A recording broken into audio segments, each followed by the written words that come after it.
Evening. How the hell's it going, everybody? I'm changing the title. It's now Chad the Lovely Lad. Chad the Not So Bright Lad. Yeah, see, it doesn't have the same bite to it. You know what I mean?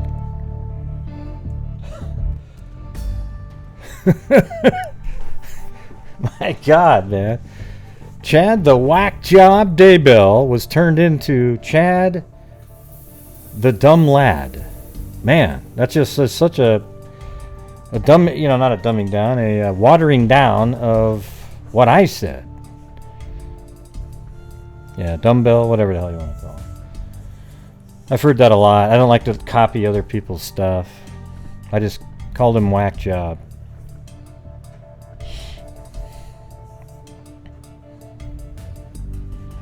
Chad the there you go. Chad the Whackjob Lad. But see, just putting the word lad in there, it takes away something. It's too proper. You know what I mean?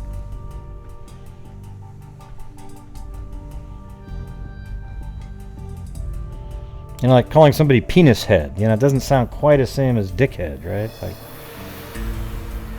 yeah, there you go. Oh wow.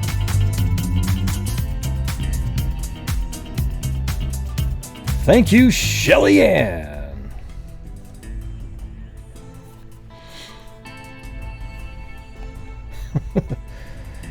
Yeah. Anyways, I'm just teasing you. It was funny to me.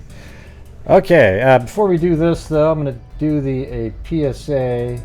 I wasn't asked to do this or anything, but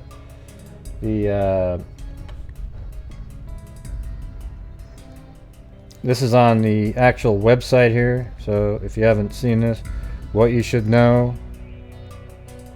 Older people and people with... This is about the coronavirus, okay? So let me just tell you this part here.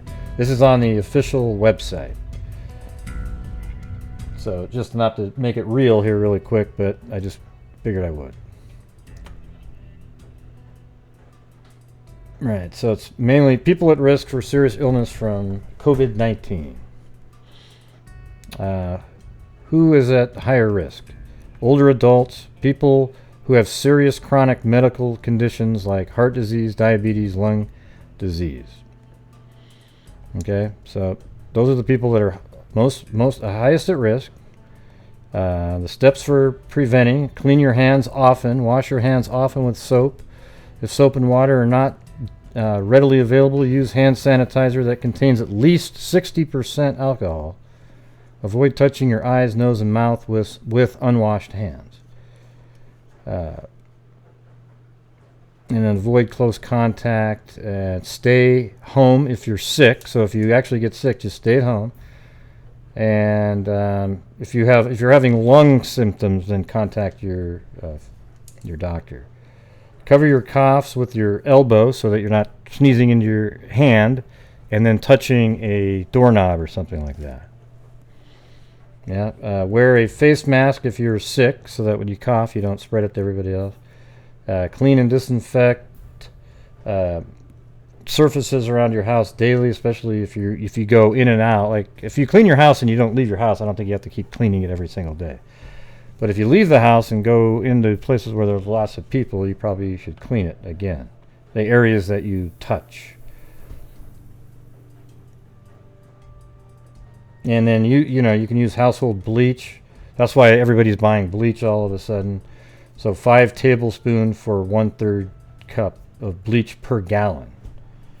So it's like, let's see, 5 tablespoons or 1/3 of a cup per gallon. So you just need a little bit in a gallon, and it's enough to kill just about everything. And let's see what else we have here.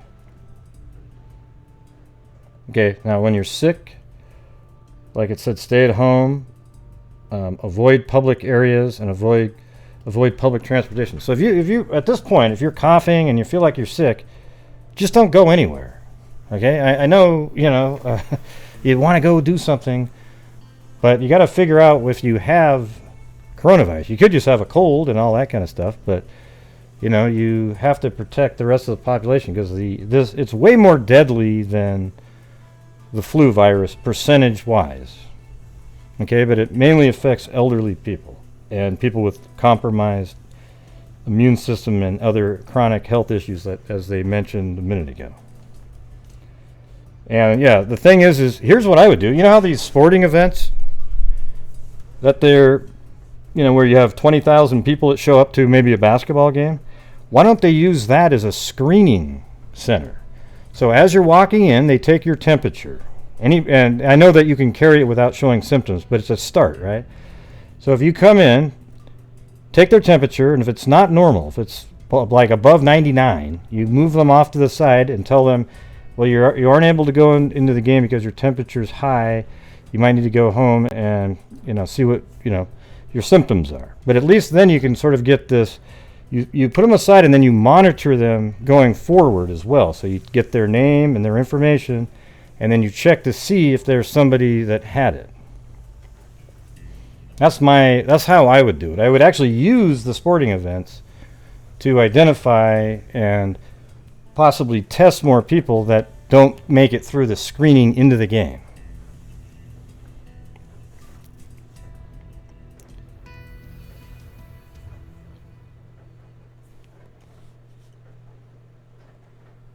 Are you talking to me, Jaggering?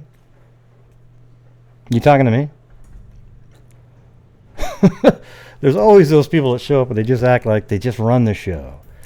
Hey, Jaggering, do you want me to quit talking about this right now? Because I'm not done with it yet, but I'll do whatever you want me to do, man. Do you need me to stop talking about it so I can move on to what you want me to talk about? Just let me know. Hurry up. What do you want me to do, Jaggering? Just give me a hint. We're all waiting for your response, man. Because I was still trying to get through this, okay? I feel like it's important to just get it out there.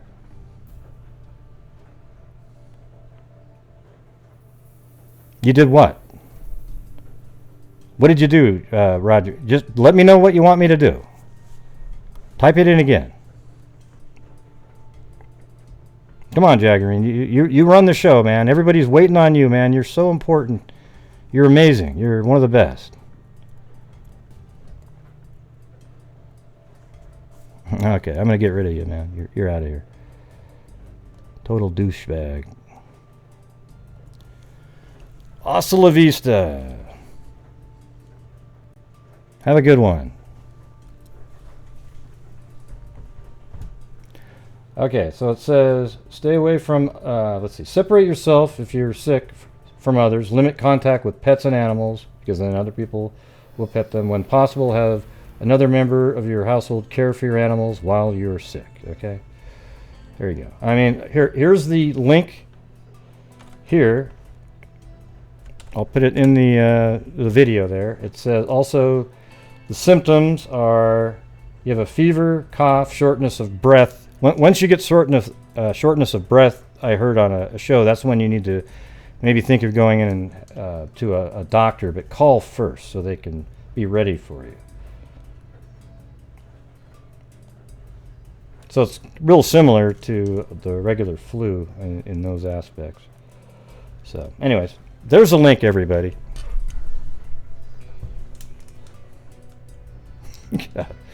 Okay, moving right along, everybody.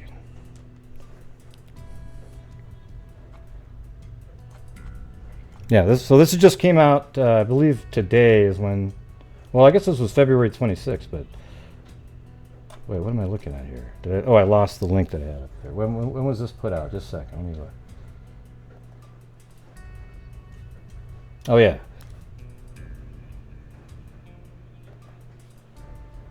They don't have a date on it.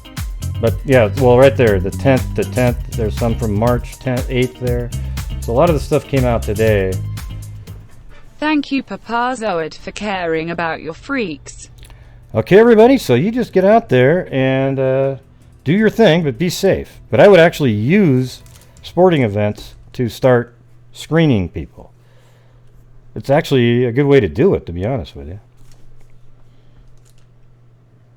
Yeah. See, here's what I'm bringing up right here. You know how you guys are taking the Me Too movement a little too far?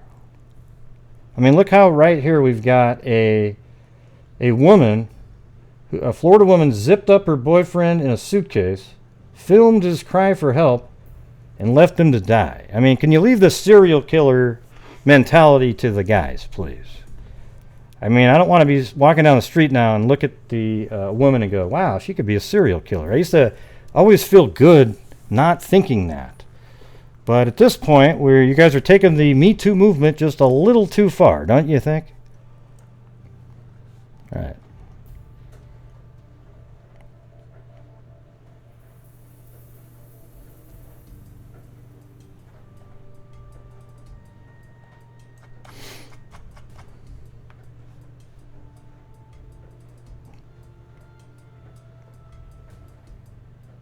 Are you telling me to shut up, CCK? Come on.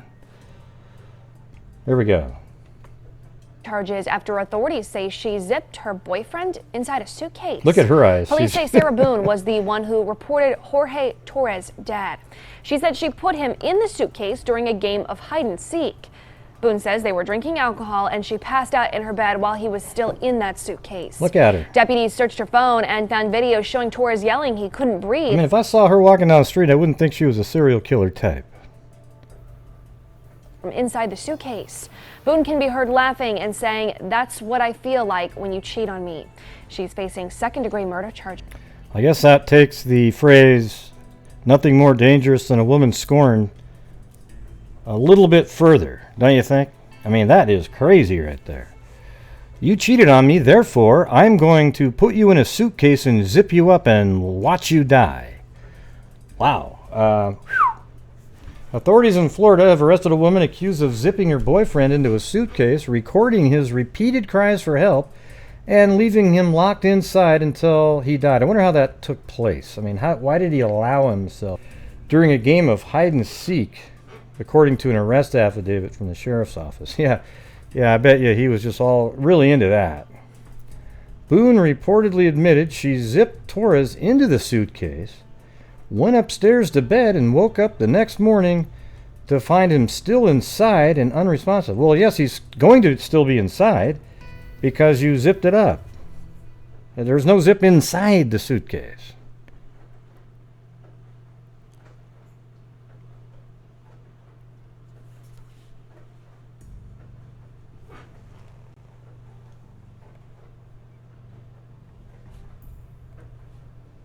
Are you guys not there? You guys can't hear me or anything?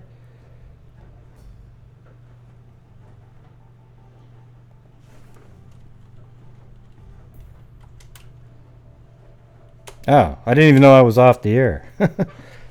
Okay, did you guys miss? Oh, oh, here we go. I guess you don't even know. Where did I leave off with you guys then? I wonder how that happened. I never had any issues on my end. Must have been a YouTube thing. I'm fired out of it, 10 down, 15, on the better dung beard on 15, I better dung beard on 15, 20, I better dung beard on 15, better dung beard on 20, down 5, better dung beard on 30, and 30, and 30, 25, better dung beard on 30, you want to bet 30, sir, 25 of them, you're out, I better dung beard on 25, better dung beard on 30, 30, now 5, I'm 35.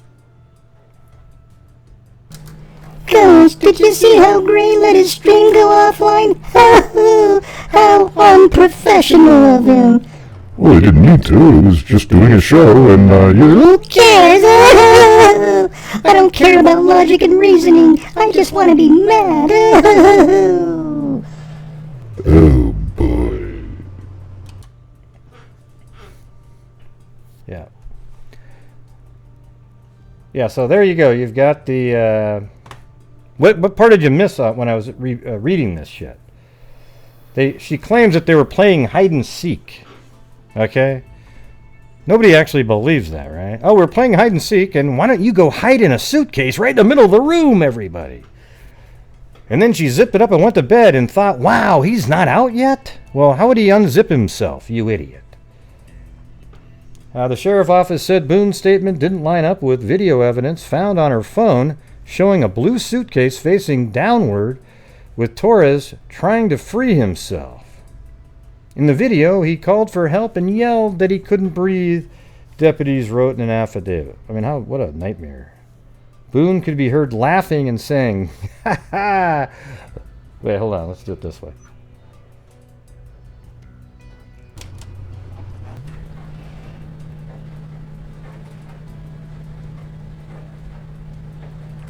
That's what I feel like when you cheat on me. Yippee! Yeah. It's unclear whether Boone has an attorney who can comment on her behalf. Wow, so that's what I'm saying, everybody. Don't take the Me Too movement too far. All right, it's like I get it. We all get it, and everybody wants to be, you know. But this stuff right here, whew, wow. Okay, calm down a little bit.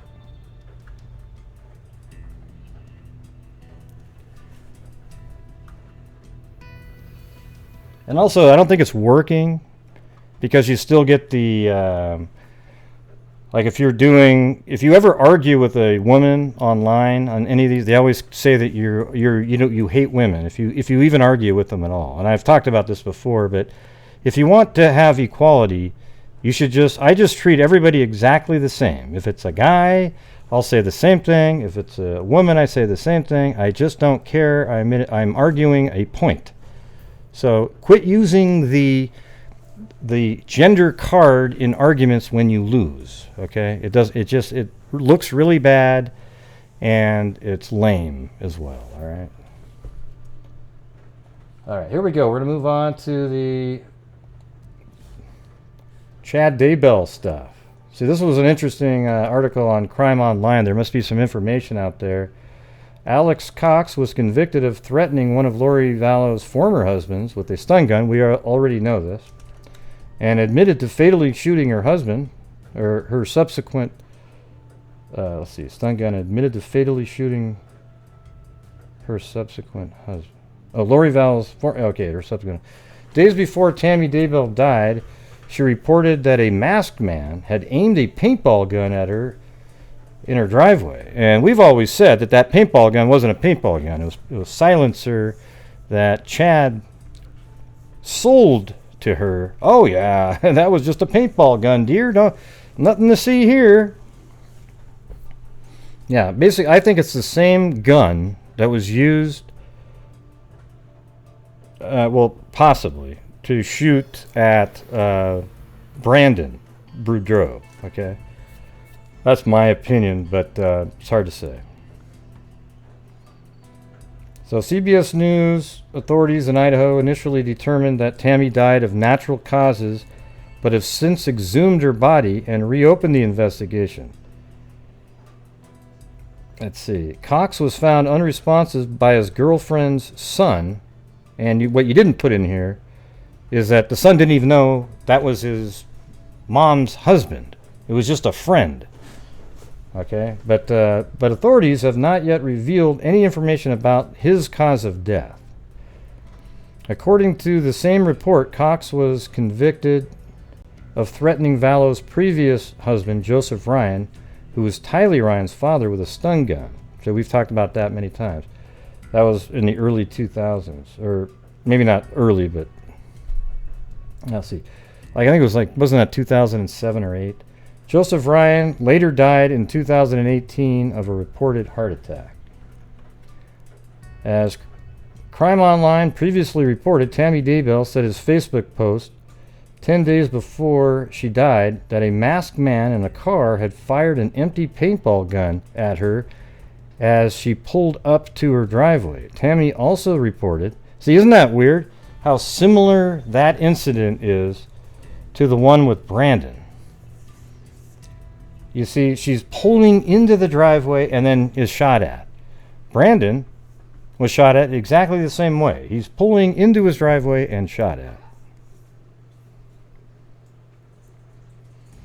No, it wasn't a paintball gun, though. That's the thing. I think he just missed, or the gun misfired both times. The first time they shot with Brandon, it was a bullet that actually missed him and hit his car.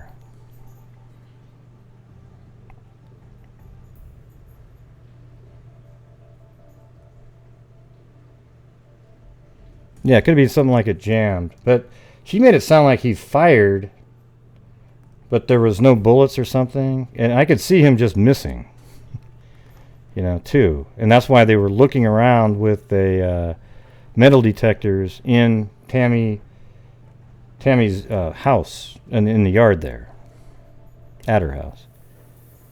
Yeah, it's either one of those two things. It doesn't really matter. I just really, there's no way in hell that was a paintball gun.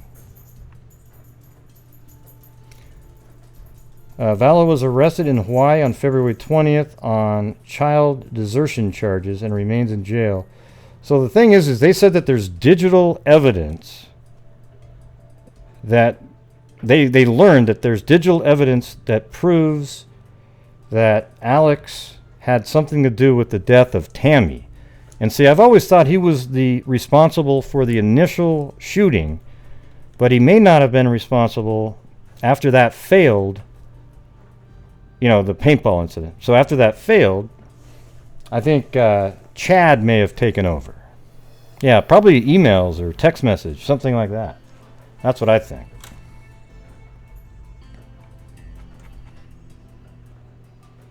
Well, sources tell CBS News that there may be digital evidence that links Alex Cox to Tammy Daybell's death and Charles Vallow's death. The problem is Alex died in December before he could be questioned. My name is Alex. Last name is Cox. C-O-X. He's been described as the family hitman. What is the emergency? Yeah. Let me ask you guys something. He's been described as the family hitman. God, where have you heard that before?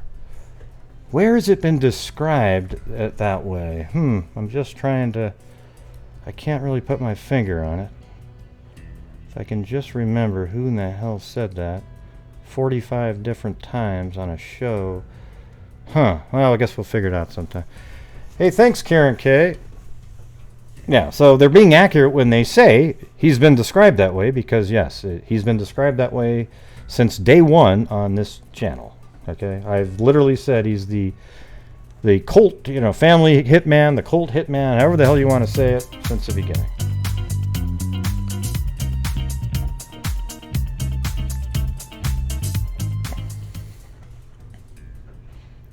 Thank you, Karen K. And Stains by Girl. I always want to say Stand By Me or something. No, it was 57, actually, delusional lucidity. 57. I think if you go back and count.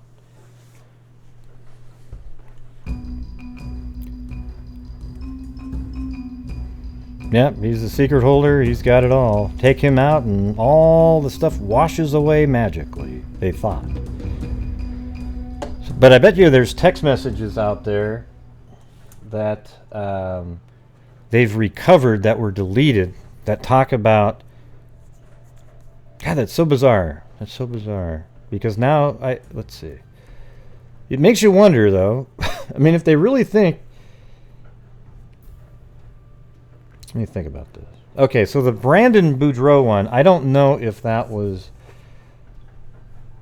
Alex. Because remember when we were talking about it a long time ago. See, there's on October 3rd, or 2nd, I think it is. Brandon, that's when he was shot at, but it's also a time where apparently you see Alex on surveillance at the storage unit in Rexburg, Utah. Idaho, excuse me. Now watch. Oh, here we go. I'm going to hit the button. I'm fired out of it, 10 down, 15, on the mind, better dung bear on 15, I better dung bear on 15, 20, I better dung bear on 15, better dung bear on 20, down 5, better dung bear on 30, and 30, and 30, 25, better dung bear on 30, you want to put 30, sir. Hit that like button, hit the like button, hit the like button, hit the like button, hit the like button, hit the like button, hit the like button, hit the like. There you go. Oh, good. Not one person corrected that quick. Good job. It's hundreds and hundreds of miles, like 5, 6, 7, 8. It's too far away to have driven. He could have flown, of course, but when Nate Eaton was on, they said they even tried to figure that out, and it just doesn't seem possible. Doesn't seem likely. Like, sure, you could get a private jet and all that kind of stuff, but I don't think they're going to blow that kind of money on that. But yeah, it's just really far away.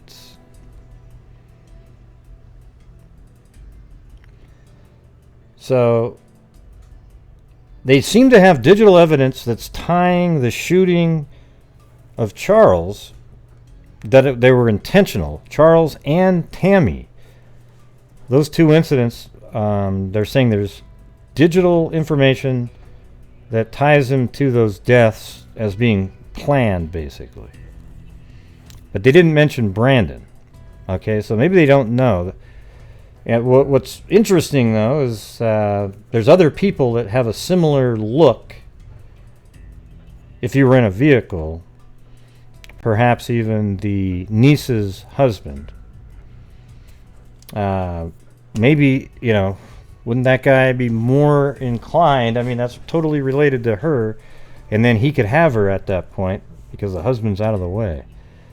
So that's all I'm saying. I'm just speculating there for sure.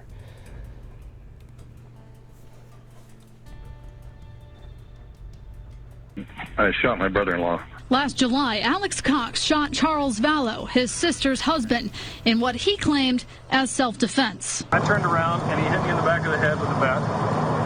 So I went to my room and got my gun. Charles was at Lori Vallow's home picking up his son for school. Lori and Charles were at odds in divorce proceedings. Their Chandler home almost completely empty. Alex told police he was just visiting. You brought a gun with you? Yes. Do you always bring a gun? I have a concealed carry always. Okay. Just to be safe. It's not the first time Alex attacked one of his sister's estranged husbands. Court documents from 2007 show Alex threatened to kill Joseph Ryan, which is Tylee's father, while using a stun gun.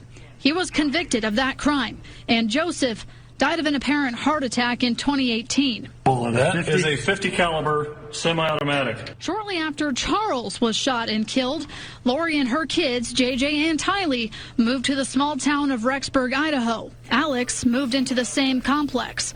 On September 8th, Alex is seen with Tylee and JJ at Yellowstone National Park. This is the last known sighting of Tylee. In October, a beloved school librarian named Tammy Daybell mysteriously died in her sleep. Lori married Tammy's widower, Chad Daybell, 2 weeks later. That's a 50 cal. And now, sources... Yeah, you notice how they all had shorter hair back then a little bit? Doesn't that raise an eyebrow to anybody? That Chad, Alex, and heck, even Ian... They all had this really short haircut, but now it's all long again because everything, you know, when it's shorter, you avoid a hair falling out and things like that on different scenes. So it's a little strange, don't you think? But they all cut their hair short now that it's long again. All of them, look at Chad's hair now. It's all grown out. Alex was getting longer, you know. I don't know. It's just something to think about. Alex never really got to grow out that long because he got whacked on December 12th. Or he took his own life, okay? Because he knew, he might have seen that things were coming down. But it's a little interesting, too, because the person he married just 2 weeks before this, let's see if I can find this person. Zulema Pastines here. They got married on November 29th. He changed his last name to her last name. And then, literally 13 days later, he dies. Now, did they have a life insurance policy really quick? Did they just sign up for one? I don't know. Because maybe, and this lady here is right up there with all the rest of these people. The crazy, mystical, you know, world coming to an end stuff.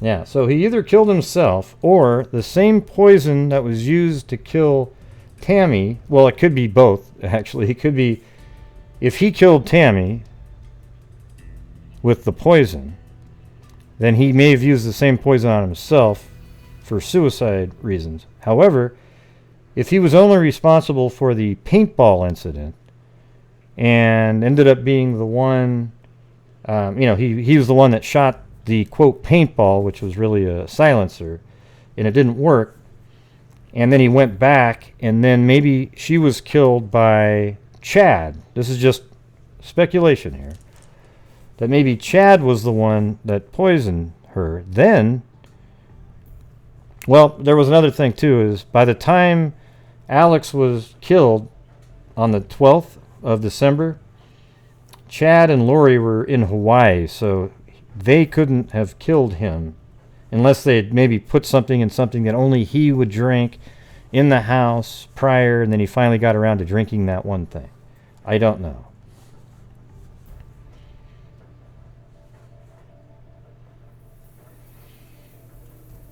Yeah, it really is the craziest case in the history of mankind.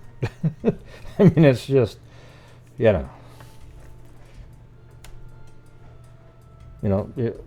I guess I'll do the recap of it since I've got this up on the screen. So you had Lori Vallow, who was married to Charles right here.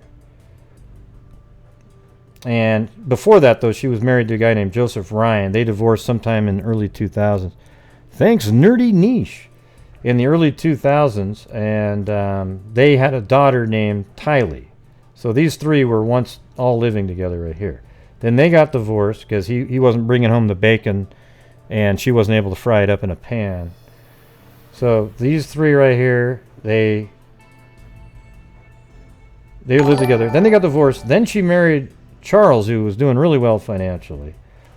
And then Kay over here, she has a son that had a child with somebody else, and they were doing drugs, and they just weren't ready at the time to take care of the child. And it ended up being JJ here, and JJ was, he ended up being autistic, probably due to the drugs that were ingested. I mean, it's hard to say exactly, right? But anyways, they were given custody by the state, and then they thought it would be a better idea if Charles adopted JJ because Kay's husband, Larry, is older. He's like 70-something years old.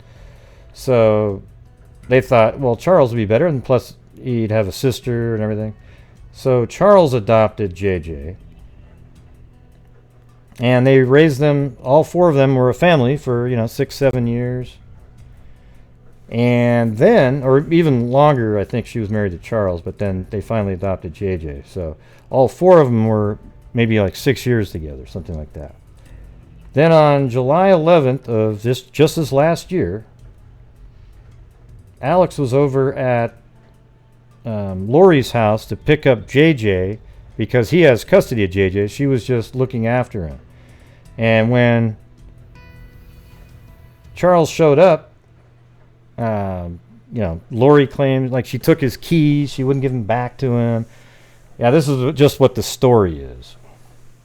So basically at the house, Charles was shot by Alex, the brother of Lori. So this guy right here, he shot Charles, and he claimed it was self-defense, that Charles and Lori were arguing, and then Tylee ran out with a bat, and Charles took the bat from Tylee and then swung at Alex and created the smallest little nick on the back of his head you've ever seen.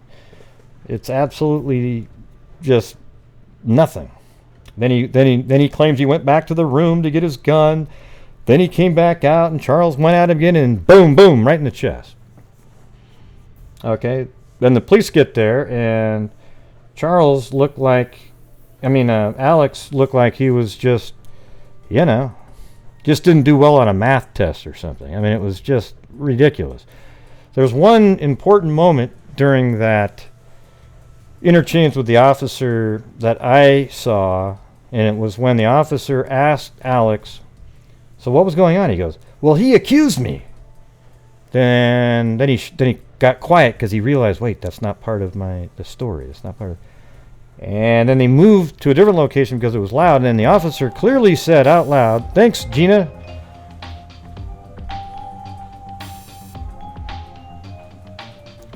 You stew. Let's see how it's going to read that. I enjoy your channel. You sound awesome. Wow, I sound awesome. That was cool how it pronounced that. I wasn't sure what it was going to say. Thank you. Yeah, so he said out loud, he accuse me of something. Then when they started walking, the officer said, accuse you of what? And Alex heard what the officer said. He heard the question. And then he was dead silent for like an eerie 4 seconds, 5 seconds. That's a long time, really. 5, 6 seconds as they kept walking.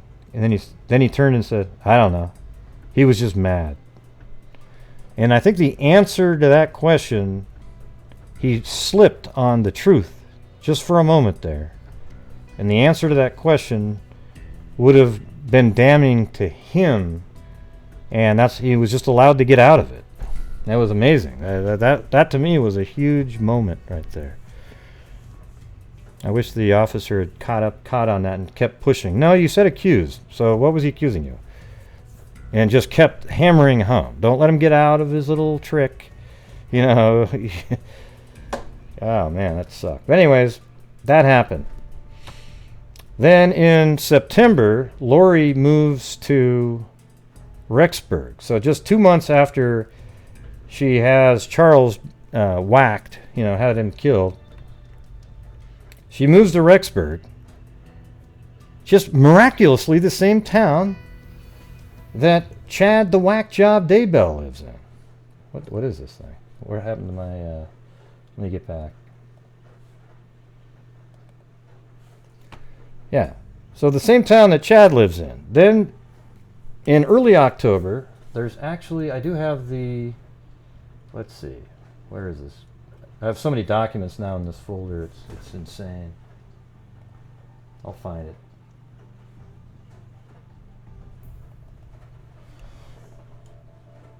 Oh, no, it's not it. Hold on, where is it?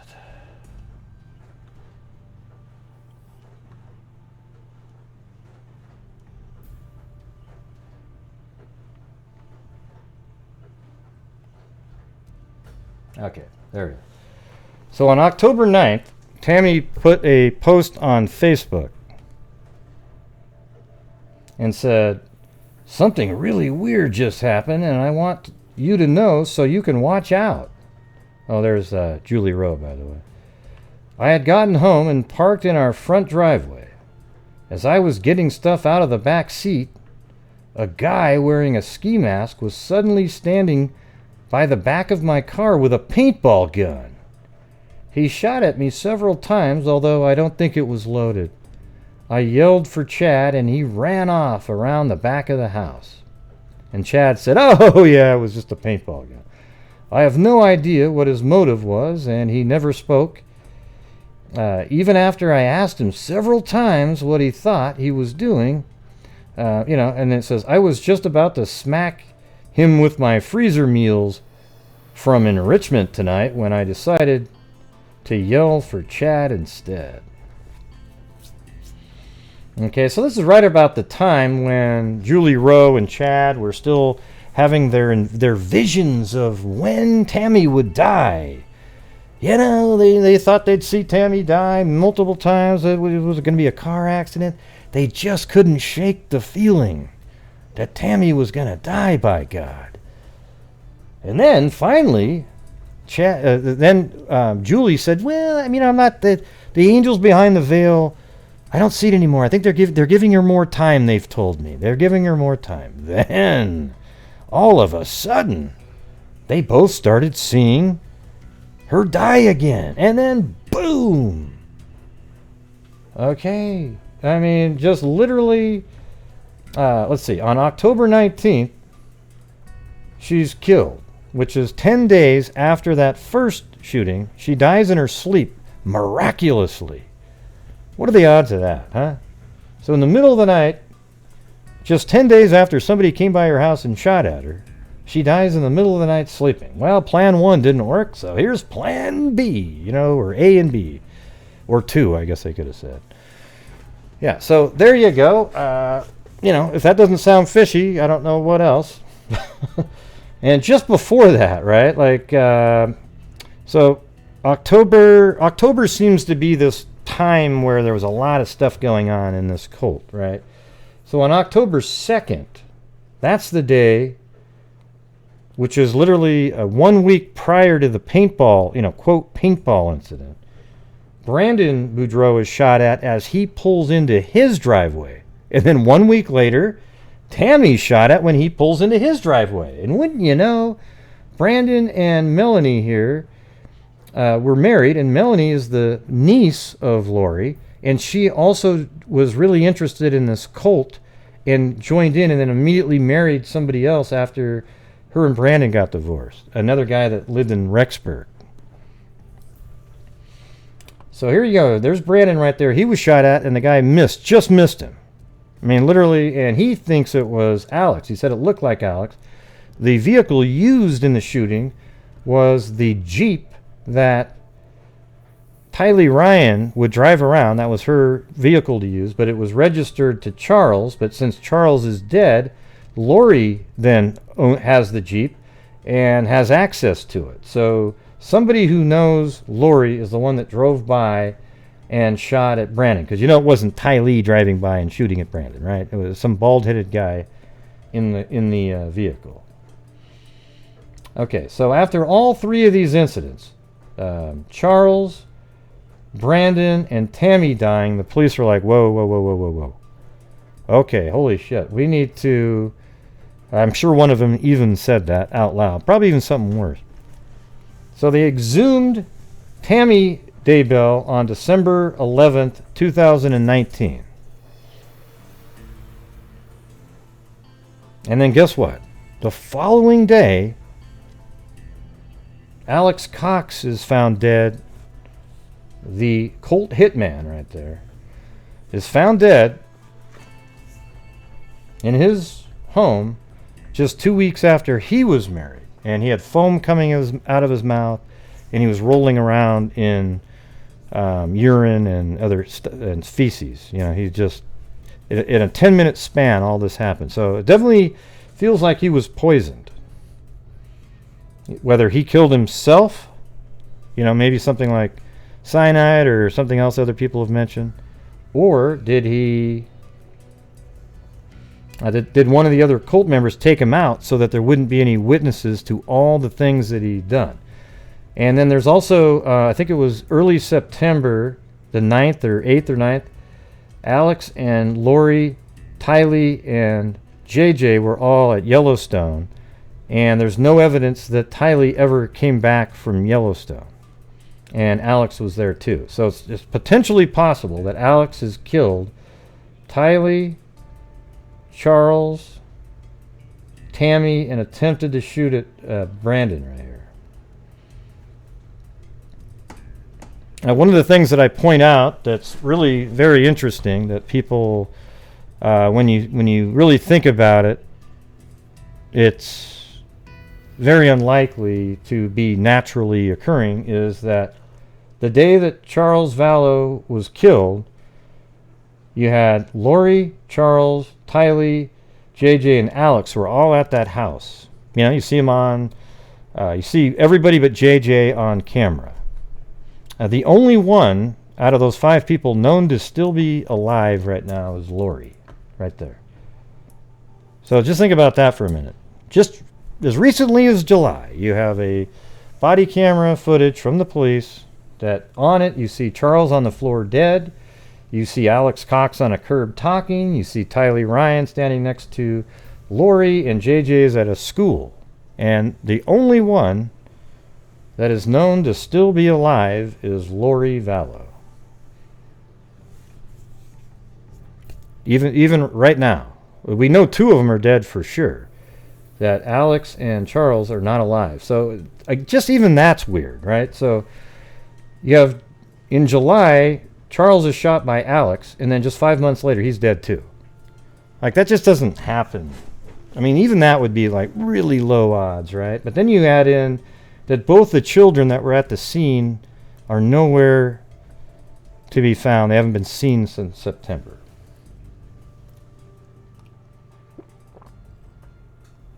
All right. And then Melanie married a guy named Ian Pulowski shortly after the divorce with Brandon. They live in Rexburg, and they all lived in the same apartment in October. Right around that time, you had Ian, Melanie, Alex, and Lori living in the same apartment complex. And I think apparently Tylee and JJ lived in that complex before they went missing.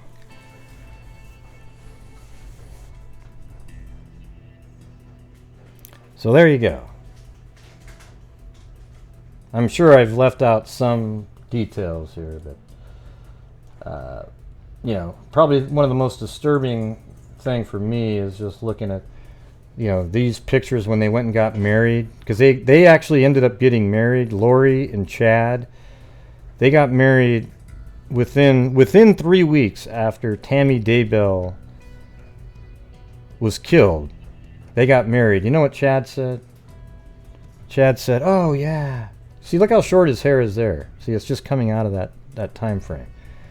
He said, "Yeah, she's just so happy for me. She really encouraged me to be together with Lori, and that's why I can look so happy here. You know? Oh, oh, Schnookums, come here. You're so, oh, this is so sweet. Oh, you're the person I've been looking for. Tiny bubbles in the sand." Oh yeah. Oh, look at this crap. I just want to puke when I see this shit. Okay?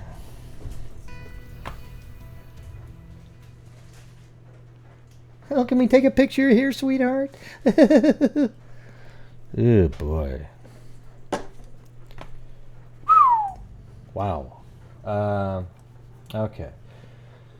So now I am going to, I went on newspapers.com and I went through and found some of the old, you know, the good old newspaper articles on Chad, just the up and coming rising star.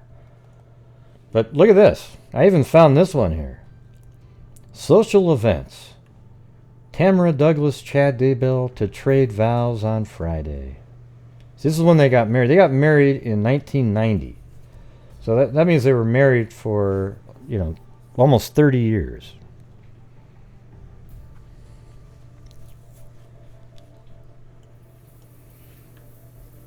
Announcement is made by Mr. and Mrs. Ronald Douglas of Springville of the engagement of their daughter, Tamara, to Mr. Chad, the Whackjob Daybell, son of Mr. and Mrs. Jack L. Daybell of Springville.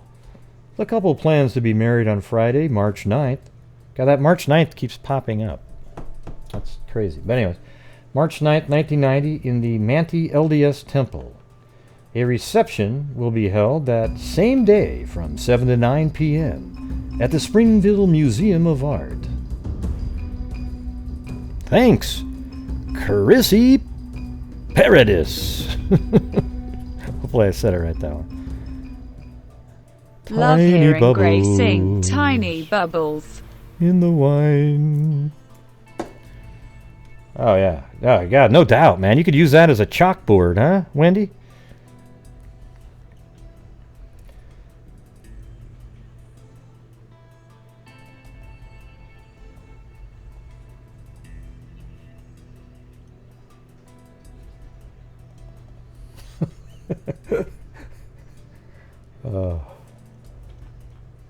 And taking up the entire screen right now, everybody, is his forehead. Unbelievable.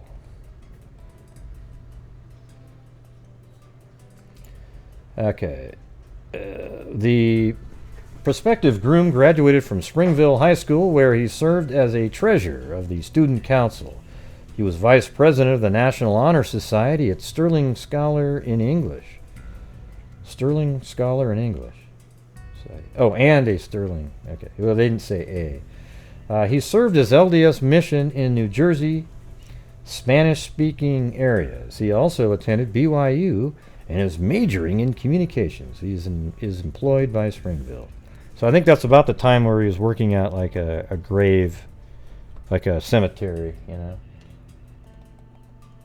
And I'm sure there's more out there, but here's another one. This is 9 years later.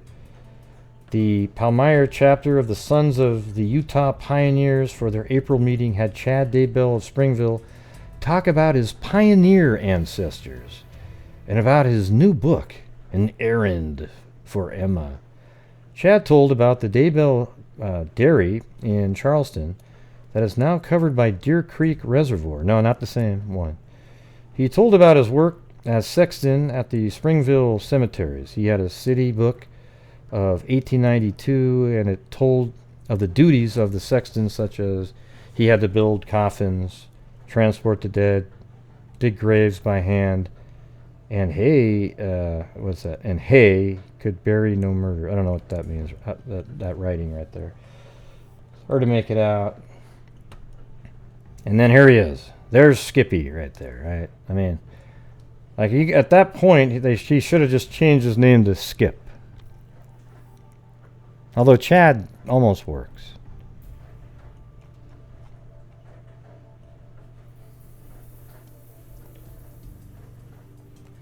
With the release of Escape to Zion, author Chad Daybell brings the entertaining Emma trilogy to close in a spectacular fashion, including a voyage to New Jerusalem and a glimpse into the millennium. So this is right when he's starting to be, he's turning into the whack job that he's become. I think he's always been like that, though. The trilogy's main character, Emma Dalton, journeyed into Utah's past in the series' first book, An Errand for Emma. However, even this experienced time traveler isn't ready for what greets her in Salt Lake City several decades in the future. The city is a mere shadow of its former self, and Emma is so frightened by what she sees that she must flee for safety to Temple Square. Thus begins one of the most thought-provoking LDS novels to come along in quite a while. See, the part that I've got from a lot of these articles is how the LDS church at that time really thought he was awesome. Like, he was just the greatest thing since sliced bread, man. He was just amazing. He was this up-and-coming rising star, talking about a lot of this really great stuff. But they've really separated themselves from him now. The trilogy formed in Daybell's mind. Yeah, like everything he's telling you guys, they formed in his mind. Of course, he'll tell you that the things that formed in his mind were derived from the supernatural, the angels behind the veil, if you will. So even though they came from his mind, he is higher than any of us, for sure. I mean, let's be honest, this guy is way higher level human being than the rest of us, because he actually communicates with angels behind the veil nonetheless. I mean, there's regular angels, but the ones behind the veil, if you can talk to them, you are something else. Just ask Julie Rowe. She'll let you know. Daybell now manages a Provo computer supply company. Well, how come he's just not writing? Rather than dig graves, let's see what it says. The whole concept came in my mind from start to finish, he says, but it took me 2 years to write the trilogy. Daybell now manages a Provo computer supply company rather than digging graves. See, he was a grave digger prior to that. But the Springville Evergreen Cemetery still plays a central role in his latest novel. The trilogy is written symmetrically, so events that are seemingly insignificant in An Errand for Emma and Doug's Dilemma take on major importance at the end of the trilogy. So make sure you don't miss it so that you can put all the pieces together. Daybell's hometown. Yeah, so basically what that is, it's the way to get you to get all the other books now. See, when the way that was written is like, oh, wow. Oh, so I won't be in the know if I don't buy those first two. So I better hurry up and get those two, read those first, then I can get caught up, and then it'll all come together in a synergistic reading. It'll be amazing.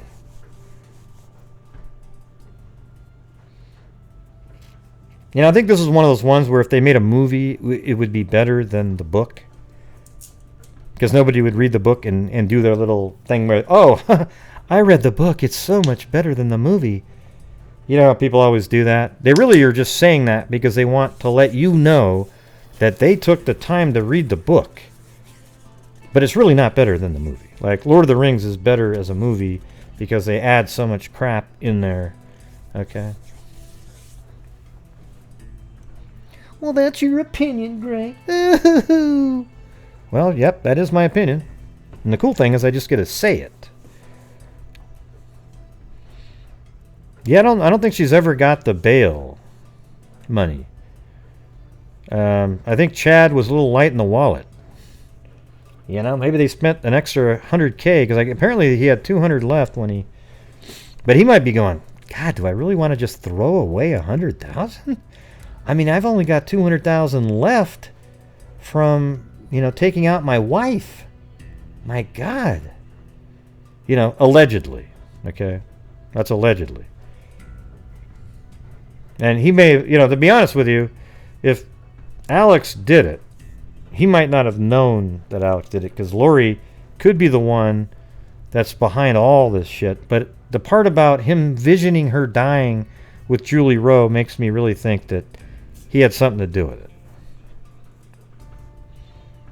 At least that's what Julie Rowe is claiming. I love Springville, so it wasn't easy to destroy parts of it, Daybell said. But it's with the idea that the righteous citizens have moved on to New Jerusalem. Okay, there we go. That's that one. And that's 2000. And then 2001 in July, local authors make strong showing on LDS classic list. Wow. So he's already got a classic going here.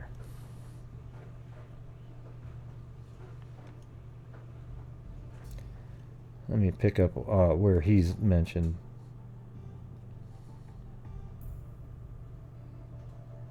Up there. Saw it. The Emma trilogy by Chad Daybell. The exciting time travel novel are set in modern-day Springville.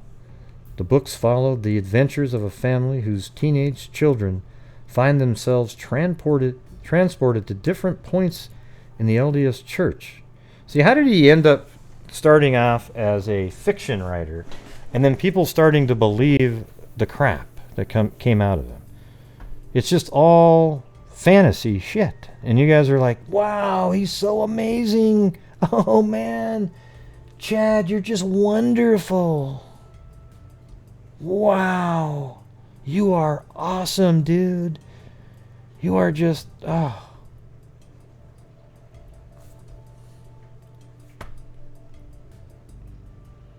Doug's Dilemma begins as a missionary novel, but is quickly turns into an intense race against time, as Doug Dalton finds himself in 1944, where he must save his grandfather during World War II.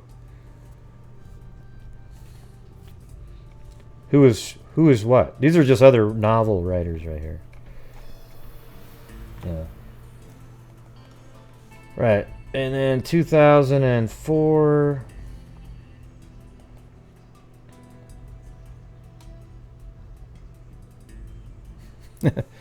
That's right. Yeah, Chad had to spend a lot of money to sing Tiny Bubbles, didn't he?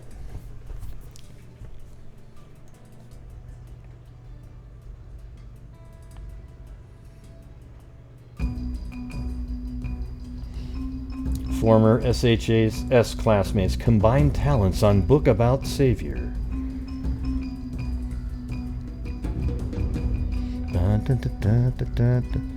Thanks, Miss Skis. Women are so expensive, and so was that ukulele. You got that. On Monday, Rhett Murray and Chad Daybell will be taking part in the spring. Let me boost up the tone of this. Hold on. On Monday, Rhett Murray and Chad Daybell will be taking part in the Springville Museum of Art's Community Family Night as they discuss their newest book, Through the Eyes of John. Oh no, don't talk like that, okay? All right, I'll go back to normal. Both men have been found have found success in their respective fields. Murray is a renowned artist, and his paintings hang in galleries throughout the western United States. He now resides in Henderson, Nevada, and is a member of the Nevada Arts Guild. Daybell, meanwhile, has written more than a dozen books and is the president of Spring Creek Book Company, which publishes books for the LDS market. I've been fortunate to have Rhett to pencil illustrations for several of my books, Chad says. But I had seen his oil painting. Let me look this guy up. Hold on. I just have a feeling they're going to be cheesy. I really do. I can't imagine. It's just going to be that crazy crap where there's like a lion sleeping on the ground next to it. Let's see. Rhett Murray. Art. Let's see. Painting. Images.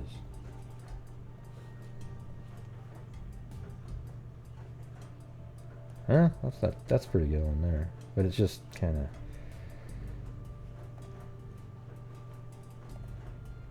That's probably water stencil, or just, I don't know, colored pencils.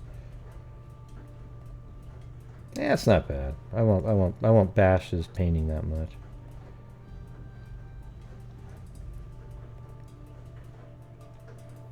What's his name? Rhett Murray. Well, let's make sure I got the right guy, though. Hold on. No, that's Rhett Butler. Is that the same person?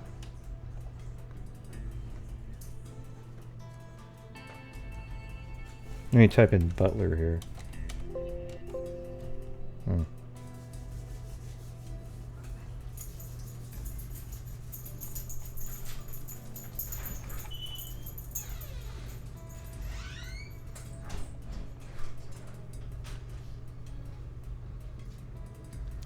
Who's Gone with the Wind? What happened?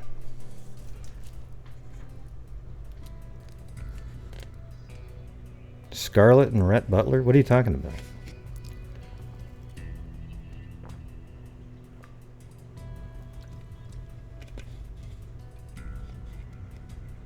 Yeah, it said Rhett Butler, but this guy's name is Rhett Murray. But how many Rhetts do you guys know out there? How many artists could there possibly be with the first name R-H-E-T-T? So you wonder if he changed that up a little bit. Yeah, it probably wasn't, but I mean R-H-E-T-T, I've never even seen that before in my life, and there's two of them. That last one that I just showed you, though, was that was him. Because this guy right here is, let's see. Oh, that's not even the right article, but this Rhett Murray, he does show up in there, and he looked like he was teaching. See? Or let me just not have that in there, like art. See, I think that's this guy right here. And it looks like maybe he teaches art. See? Let's see what this is. Yeah.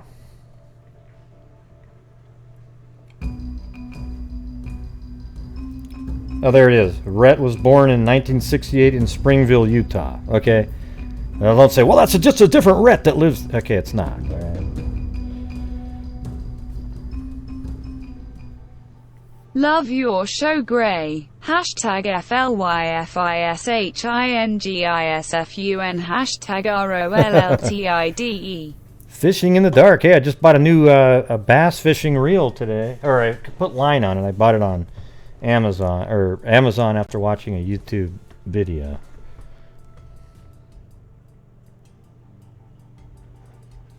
Okay, so it's this guy right here, but his mother named him... I don't know. I guess I didn't hear the rest of what you said.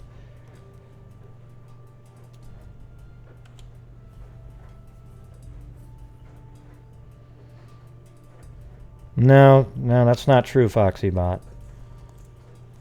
When you say a lot of people, both men and women, name their kids Rhett, that's just not true, okay? Now, there might be, in the United States, a number of them, but using the phrase, a lot of people do that, that's just not right, okay? Yeah. I don't agree, so. Anyways, this guy right here is Rhett Murray right here. This is the one that was in the article. I don't want to keep going over it. This is just, he's a teacher right here. Okay, but this is the guy. He's even from the same town that Chad came from, okay?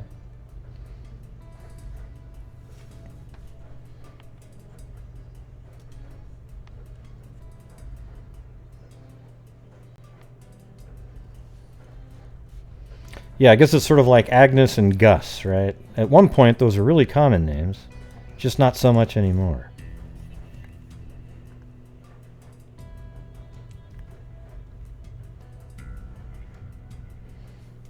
Yeah, that'd be interesting to know how he felt today, wouldn't it? So let's see what it says over here.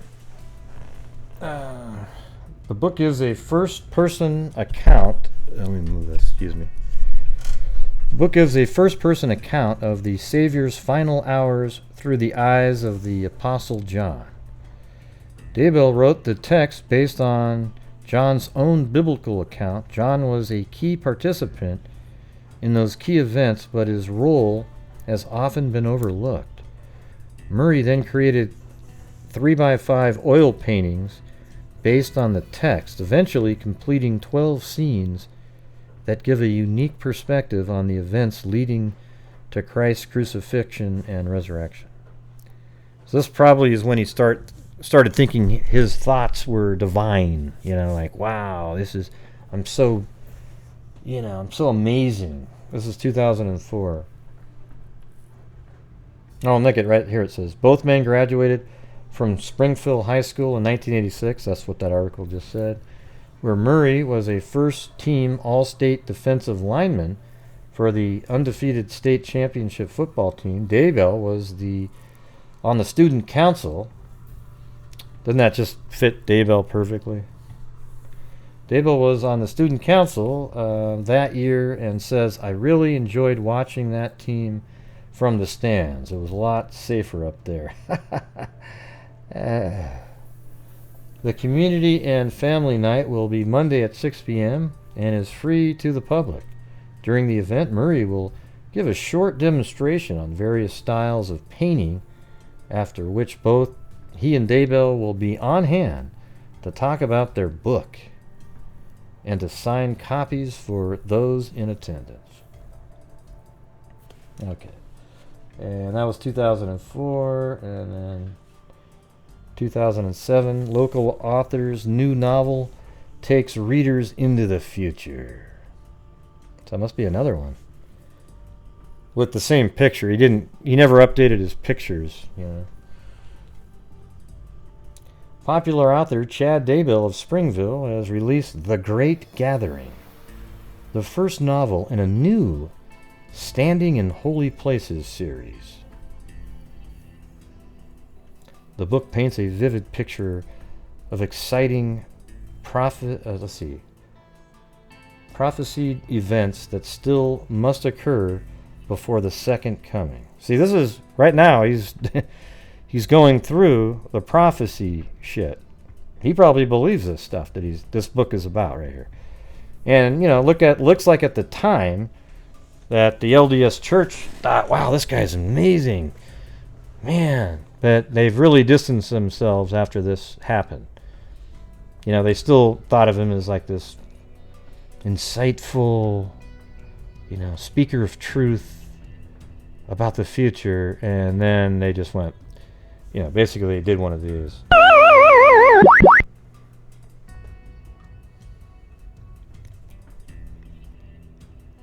Yeah, I'm gonna see if I can find more stuff on him. Yeah, much of the book takes place in Springville. Springville, Utah must be like the hub or something. I don't know.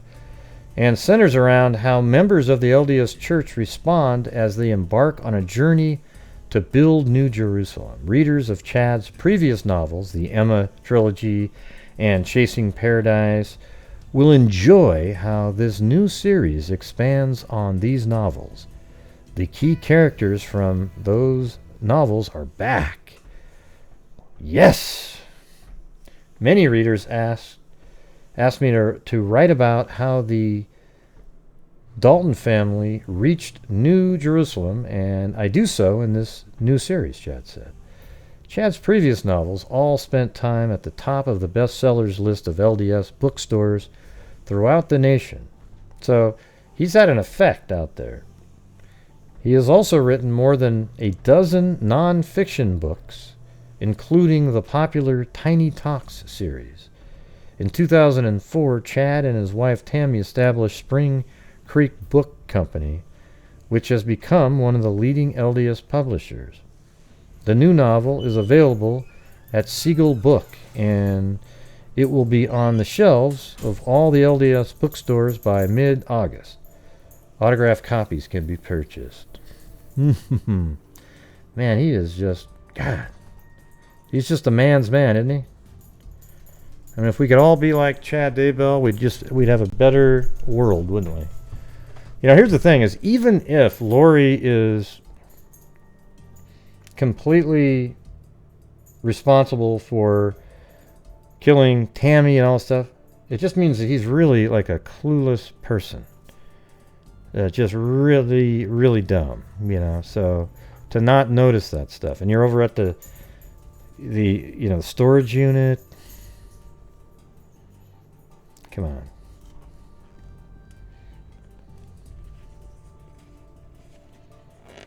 Yeah, that's what it seems like. I've commented often on here about the timing of all the marriages. You know, you've got... Look at the timing here. Alex married Zulema on November 29th. And then Melanie and Ian got married the following day. That just can't be coincidence, right? It just can't be. Especially when Alex was the one who drove Melanie over to Brandon's father's house to try to get her children. And then she got arrested for that and had to make a court appearance.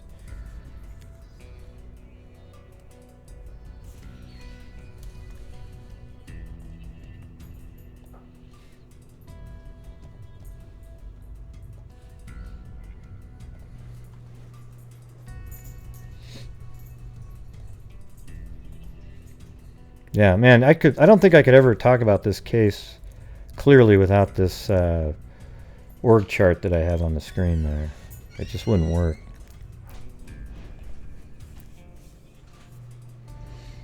So what it seems like to me, you have Chad here, who I think he would invent stories. Like when he worked over at the cemetery, he would come up with these stories, and he realized that his ability to tell the stories to the other workers was working, and they were really interested in what he was saying, and he thought, God, I'm good at this. You know, he was a writer in high school. I did see articles where he'd win an award or something. So he was already a writer, and it's purely fictional. And so he started writing, coming up with these stories, probably thinking about the stories while he was working at the grave, because it's pretty mindless work digging holes, right? So he's thinking about all this stuff, and then he moves on to trying to become non-fictional, and then he realizes his ability to convince people of these stories works, and he's getting people to believe these prophecies that he's coming up with. You want me to go over the org chart again? Man, I've done it like 1,000 times.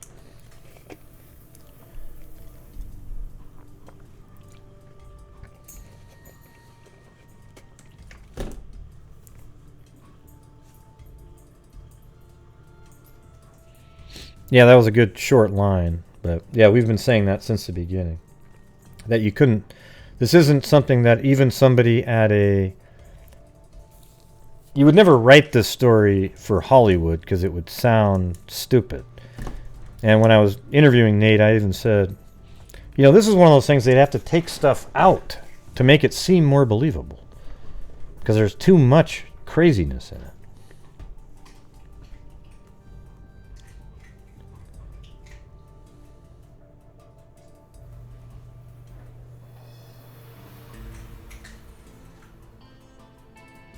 Yeah, it's all over the place in Seattle. Yeah, yep. We've known that for a while.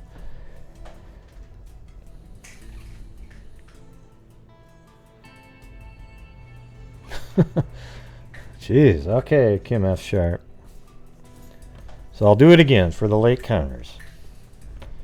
I'm pretty fast at it now, though.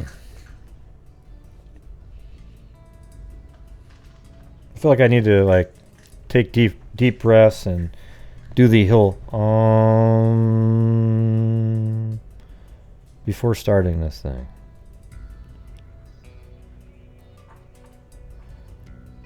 Yeah, she's got the look for it already, Dom Key West. And don't forget to subscribe to this channel if you like covering crime. I don't just cover this one. I've got the... you remember last night we were doing the cold cases in Salem? Well, there was one on there that I read really quick about the mother and daughter that were face down on a bed, and then they also had a child that had some mental issues, I guess, and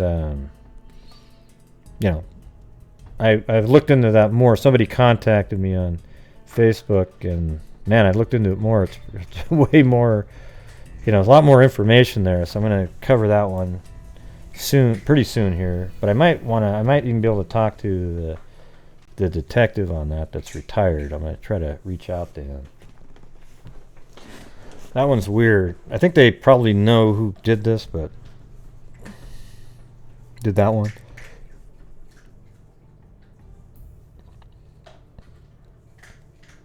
Yeah, just reset your video fishing in the dark. Also, if you're buffering, you can lower the quality of the video by hitting the gear shift below the video and pick one that's lesser. Thanks, Tracy K.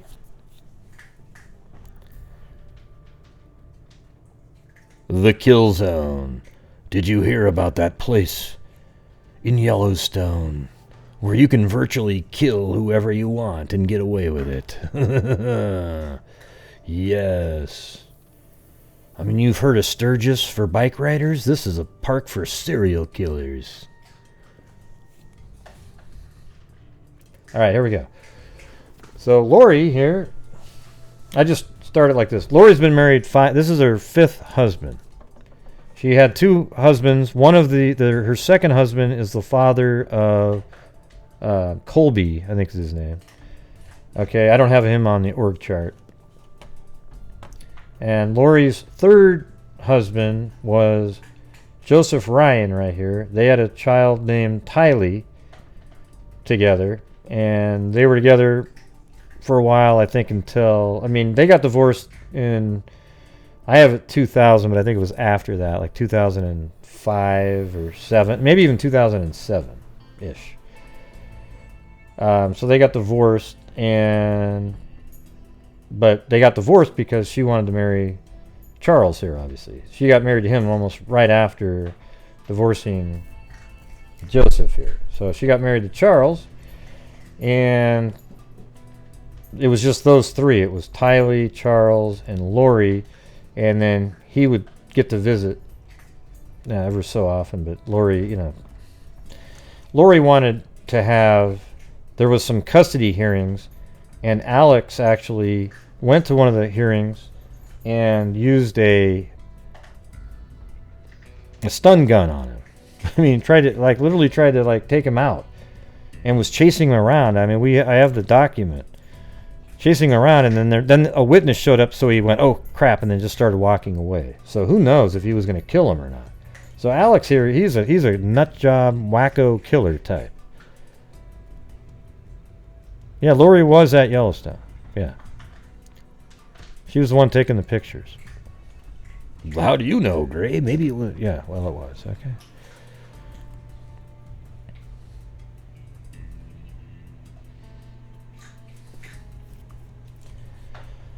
Okay.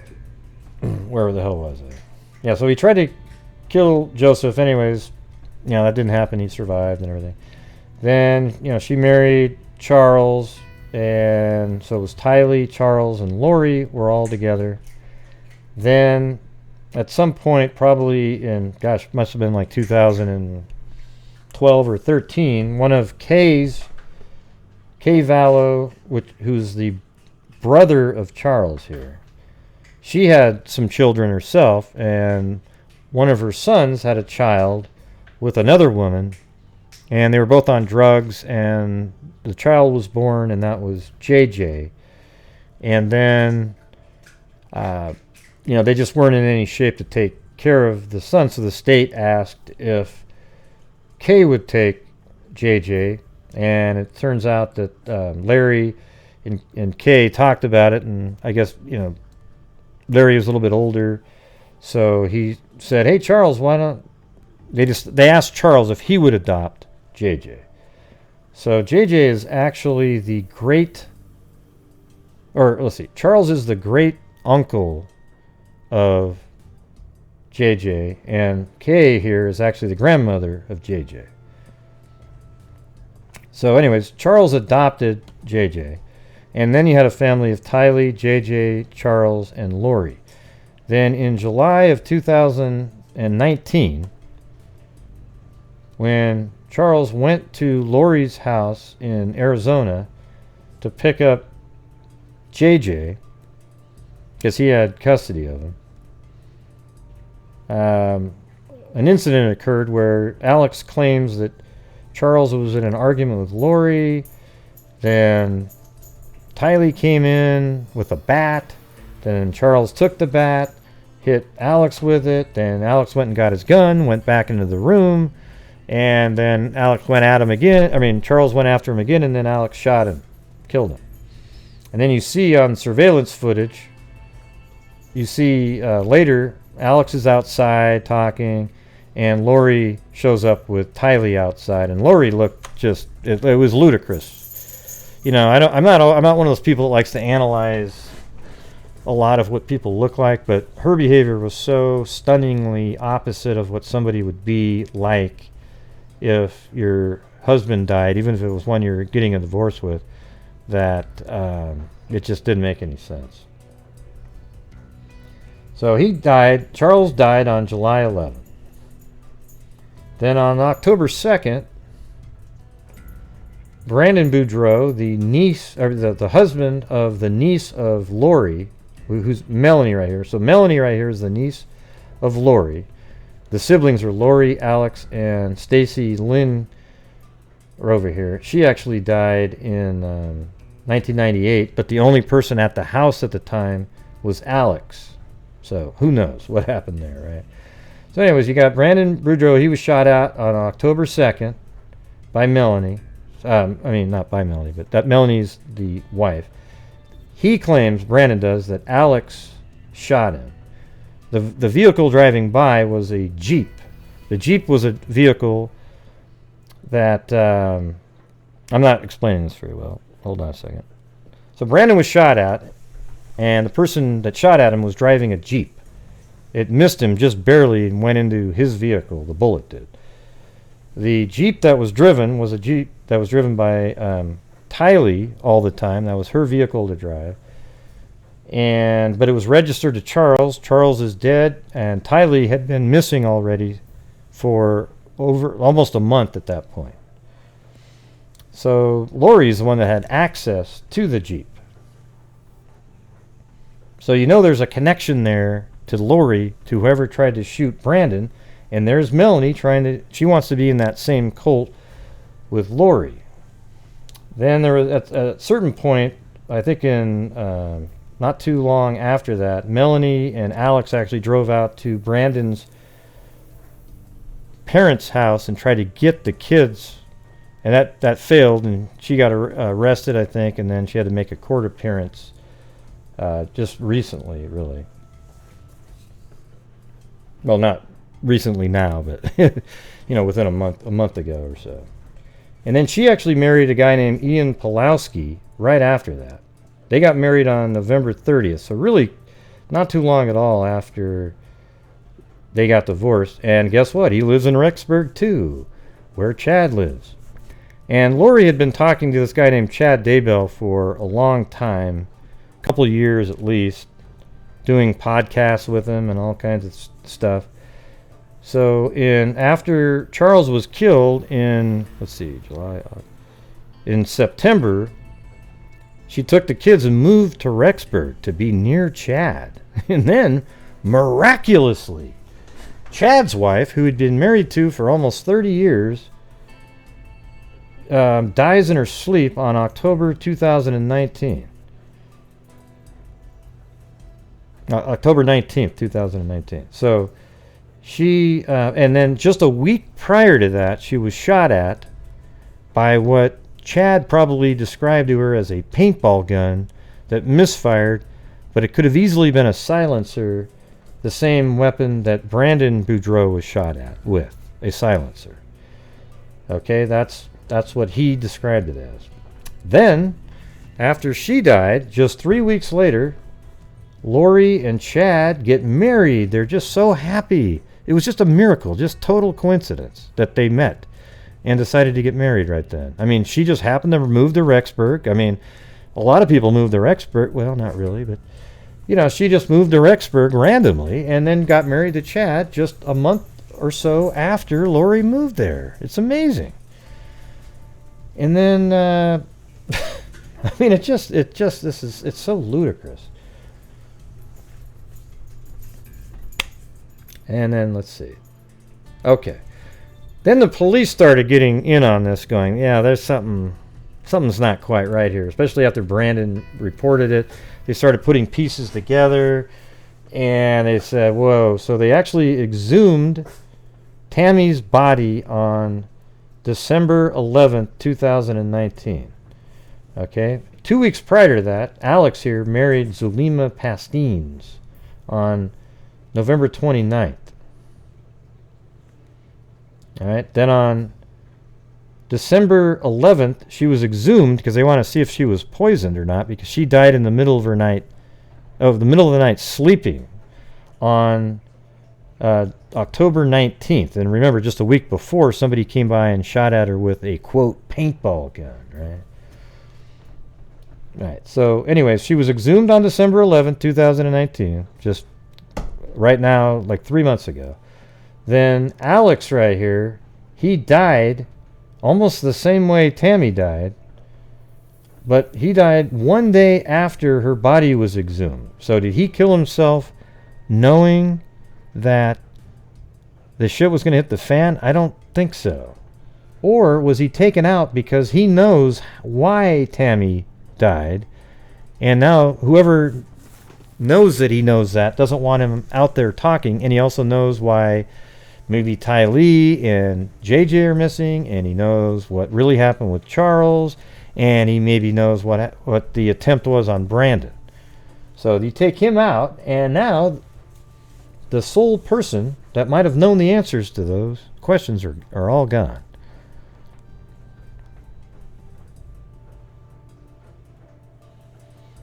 Okay, you got it, Kim F. Sharp? All right. Yeah, I think he's the hitman for the cult. That's that's what I've said since the beginning. Day one. I go, wow, this Alex guy seems like the hitman for the cult.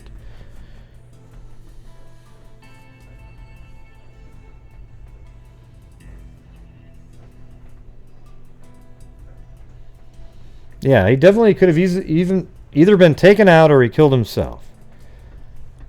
Now, you sort of wonder who this Zulema Pastines person is. Nobody's really went out and interviewed her.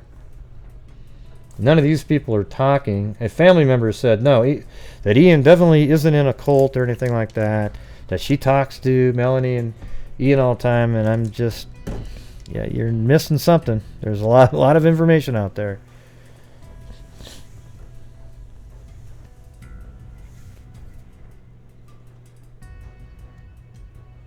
All right. So if you guys want to become a member to this channel, the membership, you get the access to those cool emojis that are out there. Let's see what the newest one is. This one. That's girl code.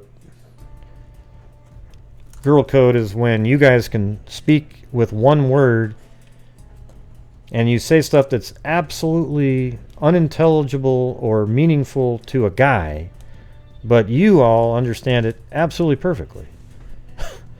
I mean, I don't know what it is, man. I think it exists. There is something called girl code out there. There's no chance it doesn't exist.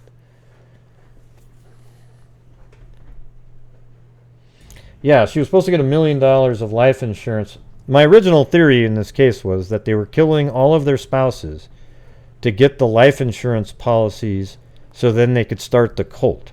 And it still holds to this day that was the main reason. And I also was thinking that maybe it was sort of a purity thing too, to sort of purify, get rid of all their spouses. That might be how it was sold as to the why, but then the life insurance would just be a side benefit.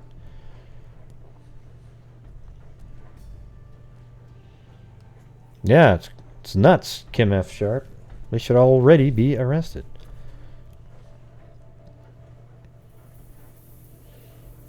Yeah, well, I don't know if you have to, like, make it so that it auto-renews or something. I don't know, Sarita Hilly. You must have just left. Thank you, Sarita Hilly. Jeez. Kim F. Sharp. Thanks, Gray. Weird how long it takes to get these people arrested. Yeah, the cool part is that Brandon here and Charles nixed all their plans. Although if that bullet had taken him out, I'm wondering if he had changed his life insurance prior to that. But Charles here, he was already on to Alex and Lori. And you know what? I wouldn't be surprised at all if that's what he meant when he said that Charles accused... He accused me. Well, he was accusing you of wanting to kill him. Is probably what the accusation was, because he had already told people that. And then you realize, oh, I can't say that. And then you moved on.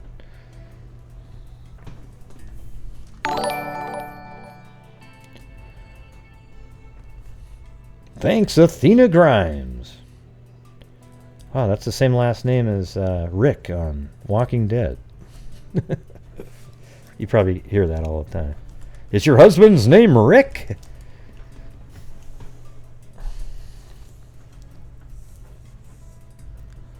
Thanks, Carol. Appreciate it. Yeah, I try to be realistic when I cover cases. You know, I'm not wildly speculating. I'm literally... I speculate, though. Based on the information that we're given and rationally on it, you know? So look at this map up here. Everybody in red, you know, we don't have to even put Stacy up there in there, but everybody in red is not alive anymore. And then in yellow are people that are either missing or should be dead. Okay, so that's a lot of people. And right now, the only people that are still known to be alive are the cult members. Don't you find that just a little interesting? So let's pretend that all of these people are not alive. And then guess what you end up with?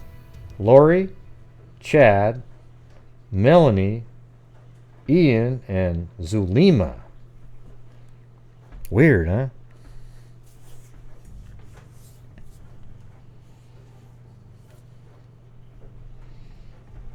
Well, maybe I should just change Lori's picture up to the jumpsuit one. Maybe the one with the red lipstick that should have been soft orange to match the stripes on her shirt. Where is that shot? Let's see if we can fix that. Oh.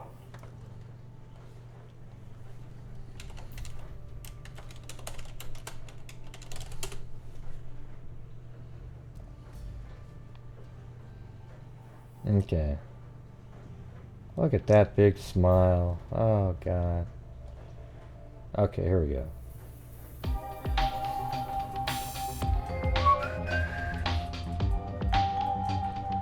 Hey, thanks. Is it Tracy K? I could barely see that on there. Oh, I can see it way better right there. I'd like to donate to keeping Laurie Vallow under the jail, but since that's not possible, the best thing I can do is give to you, Gray. Keep up the amazing work. Yeah, well, thank you very much. That Australian voice, I don't know, sometimes I'm not sure. Here's what I would have been doing. Okay, let's try to fix this up a little bit. All right.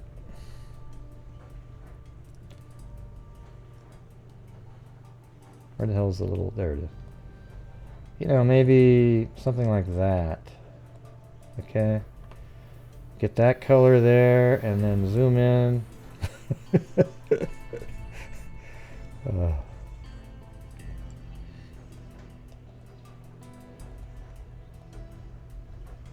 What I should do... Here, I'll do this first.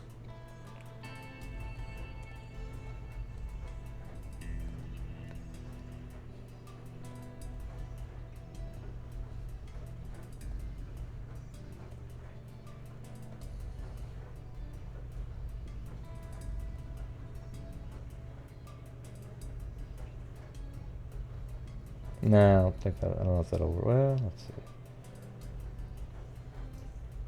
Or I'll just leave it like that, but then I'll.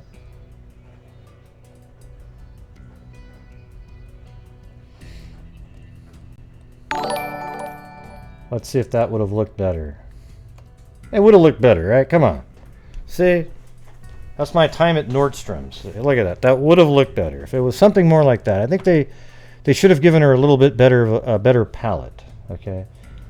But instead, it looked like... Let's do a different one now.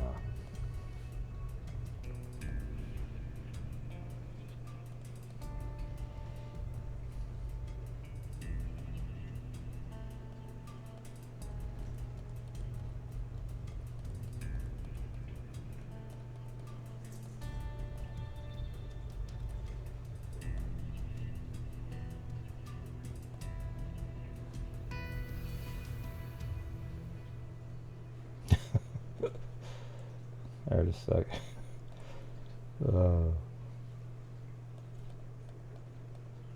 Hey, it's Ronald McDonald. There we go.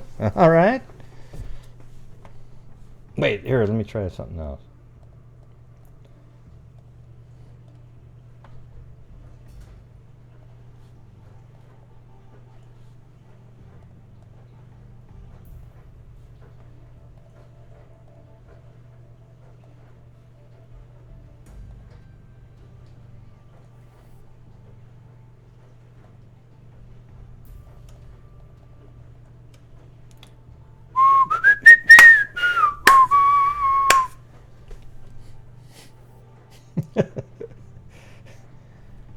Oh. No, I was just goofing around. Because the other night I said, I think a soft orange would have looked better. And people were laughing. So I figured I would show what that would have looked like.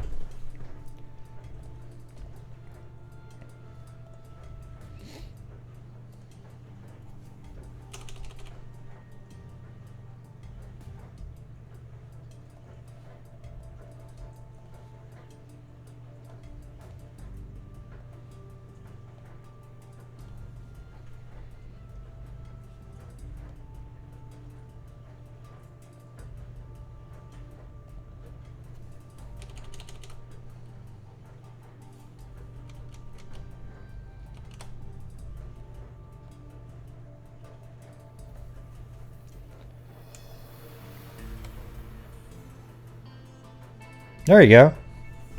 Perfect.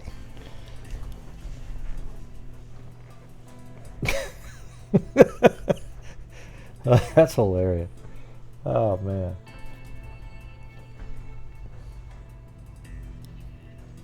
Oh, yeah? Okay, I'll remove it.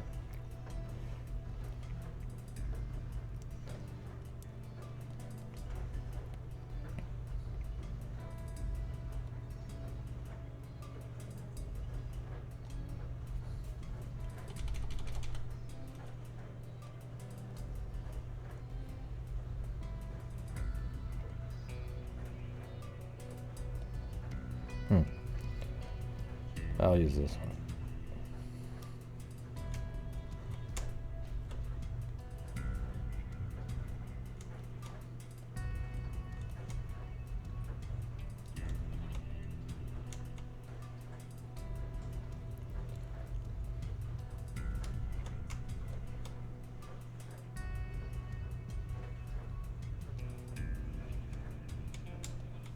Yeah, it's kind of screwed up there, but just from a distance. There we go. All right. All right, that's enough. That was kind of funny, though. I guess there's a shirt out there now that says, tell us where the kids are. Or where are the kids? Everybody should wear that. Every time she goes to court, every single person sitting in the court should just say, where are the kids? You know, I'm always wondering, I know that they probably just can't do it, but if the judge had just said, listen, it's going to cost you $100,000, you'll lose.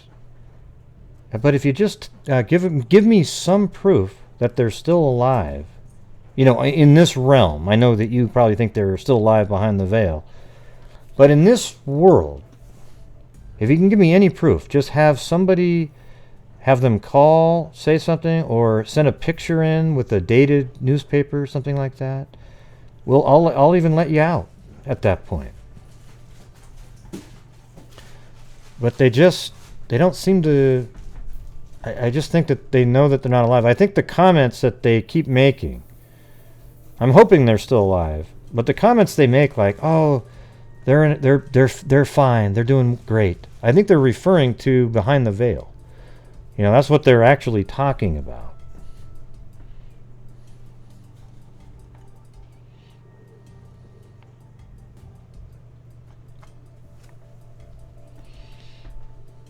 Yeah, well, she's thinking they are okay because they're psychos. You know, if you did something to them, though, did you ask them first? Would you want to go somewhere great? Or, you know, or do you want to be killed? And, you know, it's just that the whole thing is so ludicrous. You know, it is possible, though, that Lori's kind of behind the whole thing and that Chad is just one of those really dumb people. You know, like, have you ever seen those cases? Joe Kenda covered one where a woman steals a baby and the husband, but they faked being pregnant that whole time. And then later on, they show up with a baby and they thought it was their baby, the guy, because they were just so disengaged. They didn't have sex or anything during that time. The wife always came up with something. And they actually literally thought that that was their kid. So you could see something like that. Like, he seems like he's that dumb.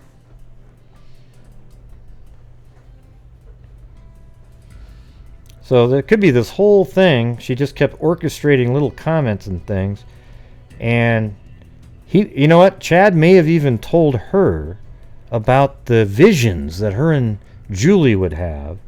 And then Lori thought, gosh, you know, I could have her taken out maybe by, you know, some way. Either I'll have my brother try it.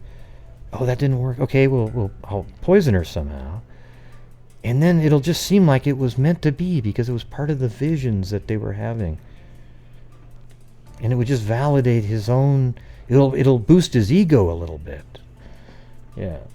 Yeah, I think Chad knows all this stuff. But I'm just saying, I wouldn't be shocked if he didn't. Let's put it that way. It wouldn't shock me one bit. That's what I'm thinking. I know. I mean, they put the mementos in the storage unit. Yep, that's what I was saying earlier. And he was one of the ones putting them in there. So what would her reasoning be? And this is before. See, here's what's weird, everybody. Or one of the weird things. Is that when Chad was helping put those items in the storage unit, I don't think they were married yet. Doesn't that seem odd? Like, why, you know, I mean, why are you even helping do any of this stuff? And I'm not even sure Tammy was killed yet at that point.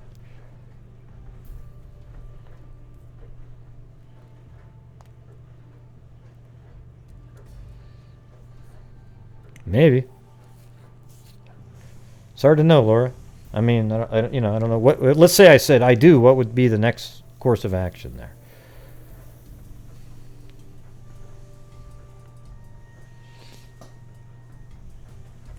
Yeah. Well, you could tell. Remember when Lori got to say what her weight and height was when the police pulled him, or went over to talk to him after Charles was shot? And she's like, 125. What? What? As she looks over to Tylee. What? You know, I work hard to stay at this. Oh, boy. I'm 5'6", 125 pounds. What? You know, I bet you Tylee said, no, you weigh 145.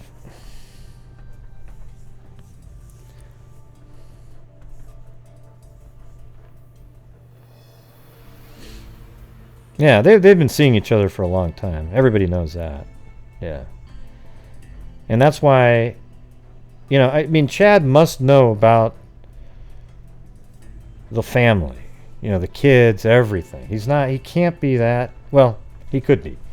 Because anybody that believes the shit that he believes in is dumb. Okay? So that's just the truth.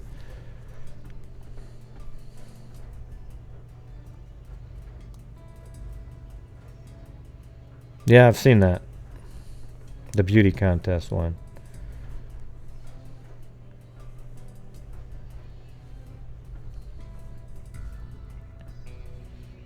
Chad Daybell, the legend in his own mind, tonight. Back to you, Jim.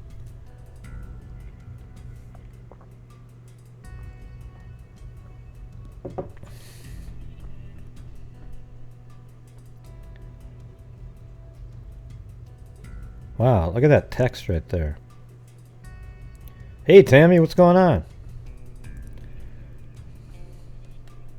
Haven't seen you in a while.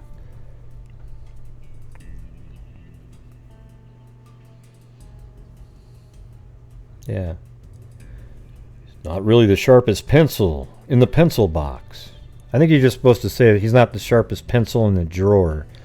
It's a little it's too much to add pencil box, you know? Yeah, it's like too much information. He's not really the sharpest pencil in the drawer, you know, but putting pencil box again, it's like, you know, you got to work on the delivery there, Susanna. Hey.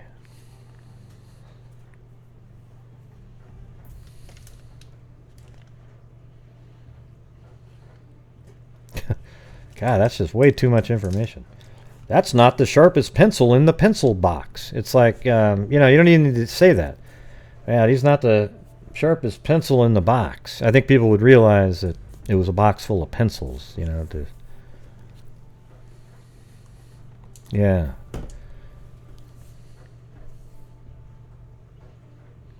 Yeah, not the sharpest tool in the pencil box.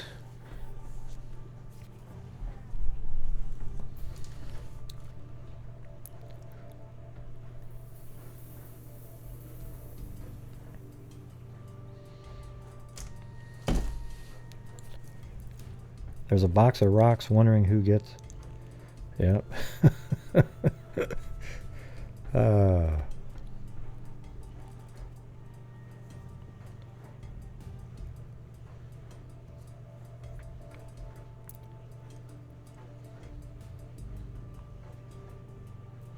Right.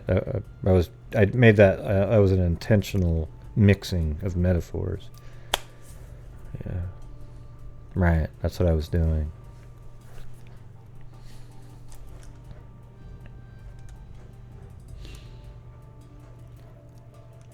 Yeah, but I think he's too far into Ditcher now, because she has information on him now, too.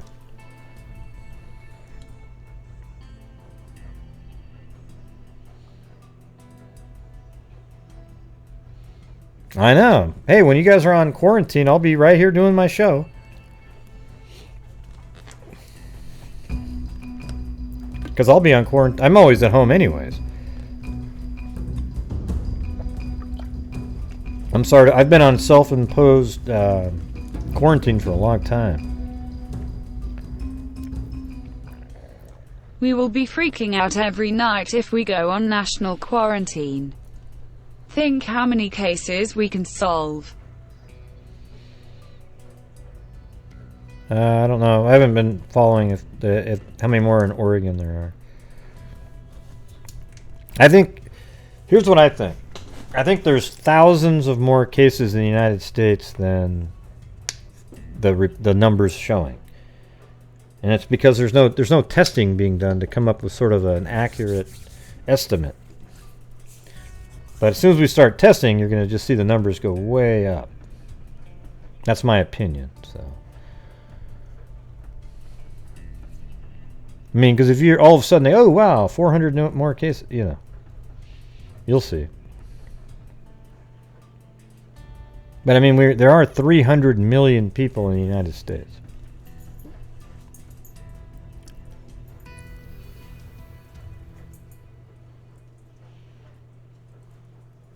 Oh God, are you a conspiracy theorist, Shirley Pink? I have these people out there going, see, look how big pharma. Let me ask you this: who do you want to help create a vaccine? Bob's Pharmaceuticals or Big Pharma? Okay, who do you want to help create the vaccine? Be honest. Yes, you would want the Big Pharma to get together and get it figured out, okay? So the thing is they'll be faster. They've got all the infrastructure in place. They'll get it done. All right? It's not some freaking, conspiracy. Oh, see, they just want to make money on a vaccine. And yeah, it's just bullshit, everybody. You know, sometimes there are viruses out. Who was Big Pharma in 1919 when it killed 100 million people worldwide? Who was the Big Pharma that time? Oh, well, wait, there wasn't one.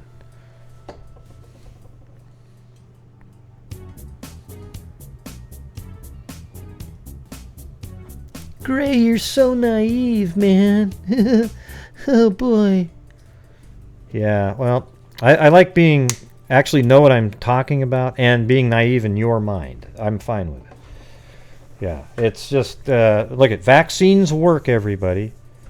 Okay, now, yes, maybe there are some that create issues. You know, you have people saying that maybe autism is created sometimes by vaccines. There's no hard evidence on that, but maybe it does. But the vast majority of the people, it helps tremendously. Like, literally, I think it's almost irresponsible not to take vaccines if you have a child. You know, you'll get, like measles, all the different things that have been absolutely eradicated. But it's not me. I don't have a child to do it with. So I'm just trying to tell you, if your child ends up getting one of the diseases that have been eradicated, mainly, from the world, from people who have vaccines. Sharpened pencils or a Sharpie. What's the one that we usually have on our arm with the dots there? What the hell's that one? I forgot.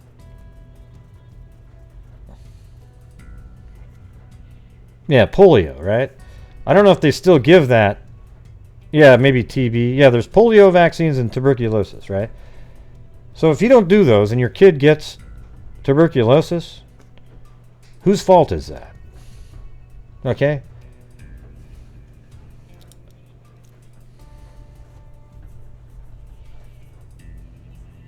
They actually work. All right? Now, the flu vaccine isn't 100%, but it really mitigates the number of people who are affected and die from the flu every year. It's massive. It saves lots and lots of lives, okay? You'll have people go, oh, no, it doesn't. That's just what they want you to say. All right, well, let's... here's something scary, everybody. You want to hear something scary? Is China actually creates something like 90-something plus % of all of our antibiotics. And they just threaten us, like, if we do anything regarding the coronavirus towards them, they'll shut down making antibiotics for us. And man, what a nightmare that would be.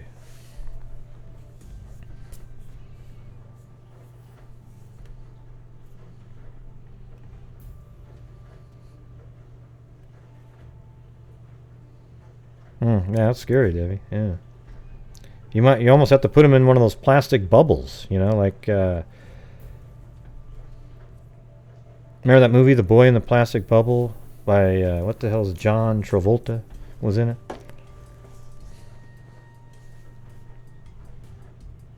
Oh, yeah.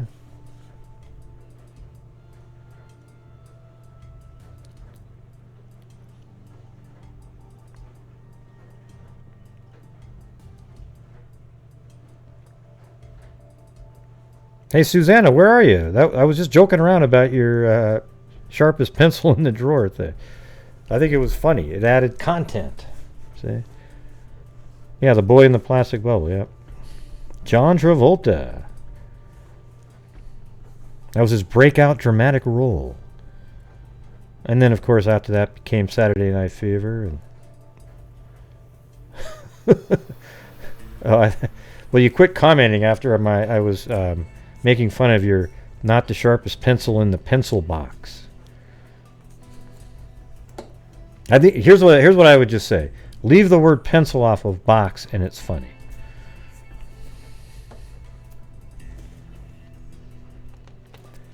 It's like saying, hey, I've got golf balls. Let's see, what do you say? I took some golf balls out of my golf ball box. You know, it's like, I can just say box. I think people know what you're...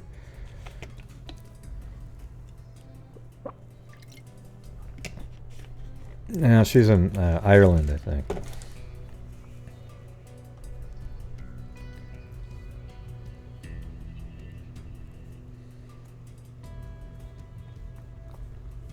I think people would just assume whatever you're saying means that there's more pencils in it.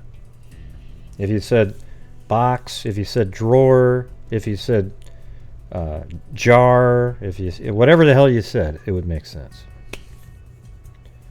People's minds are good like that.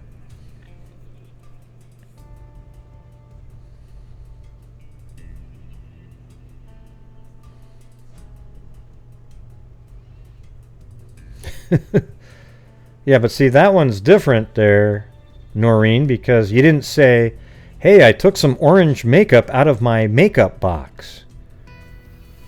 Although makeup box is just sort of how you always refer to that. Heck, what the hell, man? People are actually trying to come up with something. Yeah.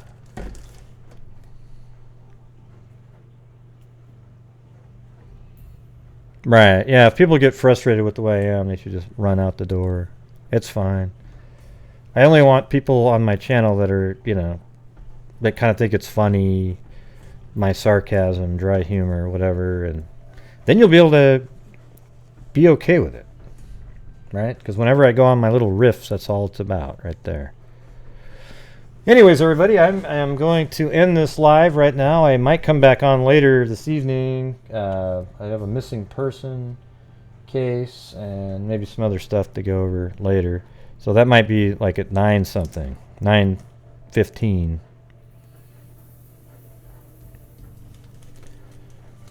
Okay. So thank you to Shelly Ann, Audra Blankenship, Karen K, Stains by Girl, a new member, Nerdy Niche, Gina Domino, Super Chat, Chrissy Paradis, Miss Skis, Fishing in the Dark,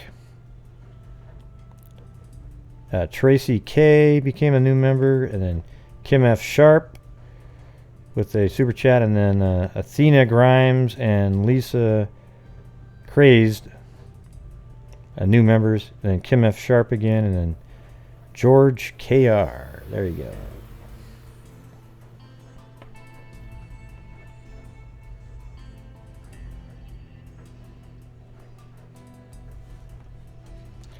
Hey, you know what I'll do? I'm going to do my flyby one round in that... in my favorite spot, because most of the people here don't ever get to watch. This time of night, they don't see it.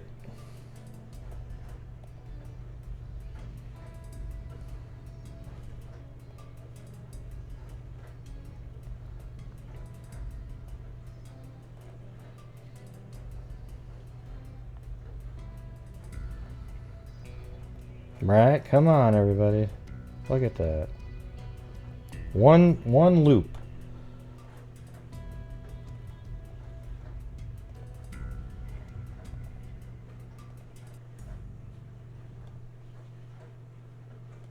pretty noisy in my house because we got the dishwasher is running.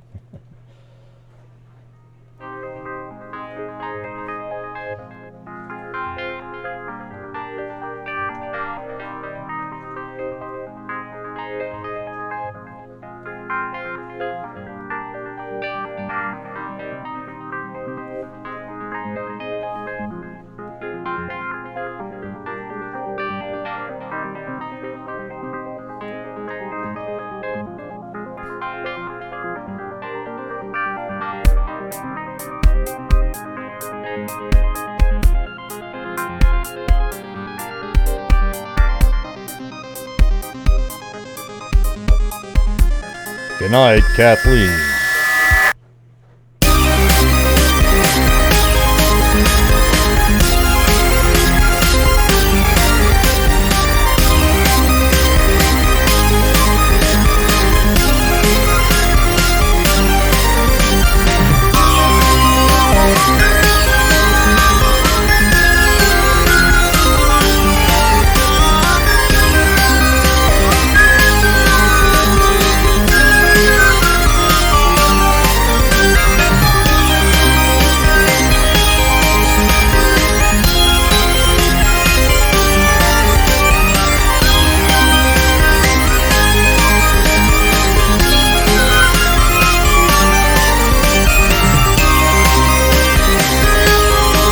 Where are the kids, Lori?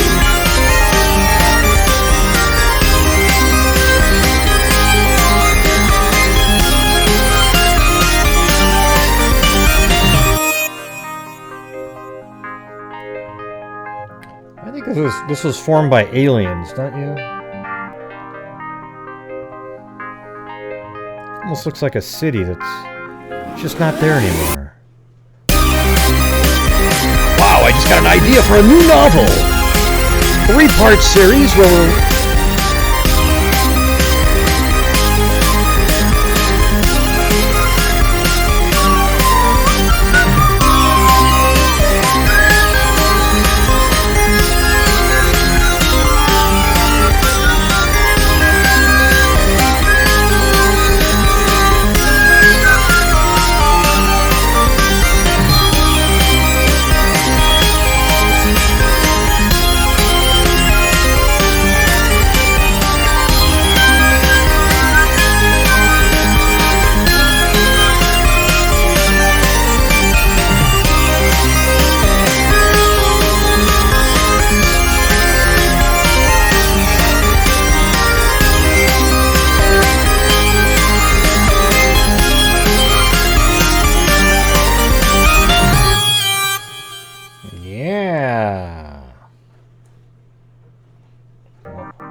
Everybody, there is Nebulae Iglaglag Luglug Liglaglug. It's a new one that we just discovered. It's a very long name, of course, but unfortunately, we have to memorize those things.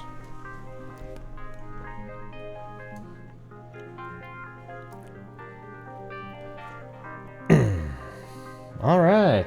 Well, there's no Blue and Chloe down there because we always move their bed into the sun. And it's not sunny anymore. I just forgot to move it back. Okay, so that's my fault. All right, everybody. Thank you all for contributing and showing up to the channel. I really appreciate it.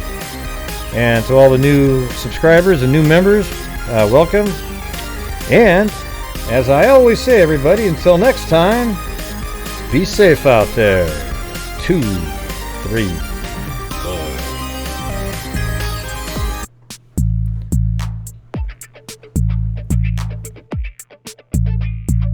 I'm still here. I'm still here, everybody. I'm stuck in that same place where Chad's dreams are from. Just a very strange place.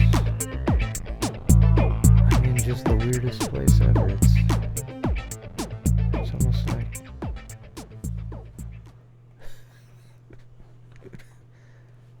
some weird nebulae somewhere. All right, everybody, be safe out there.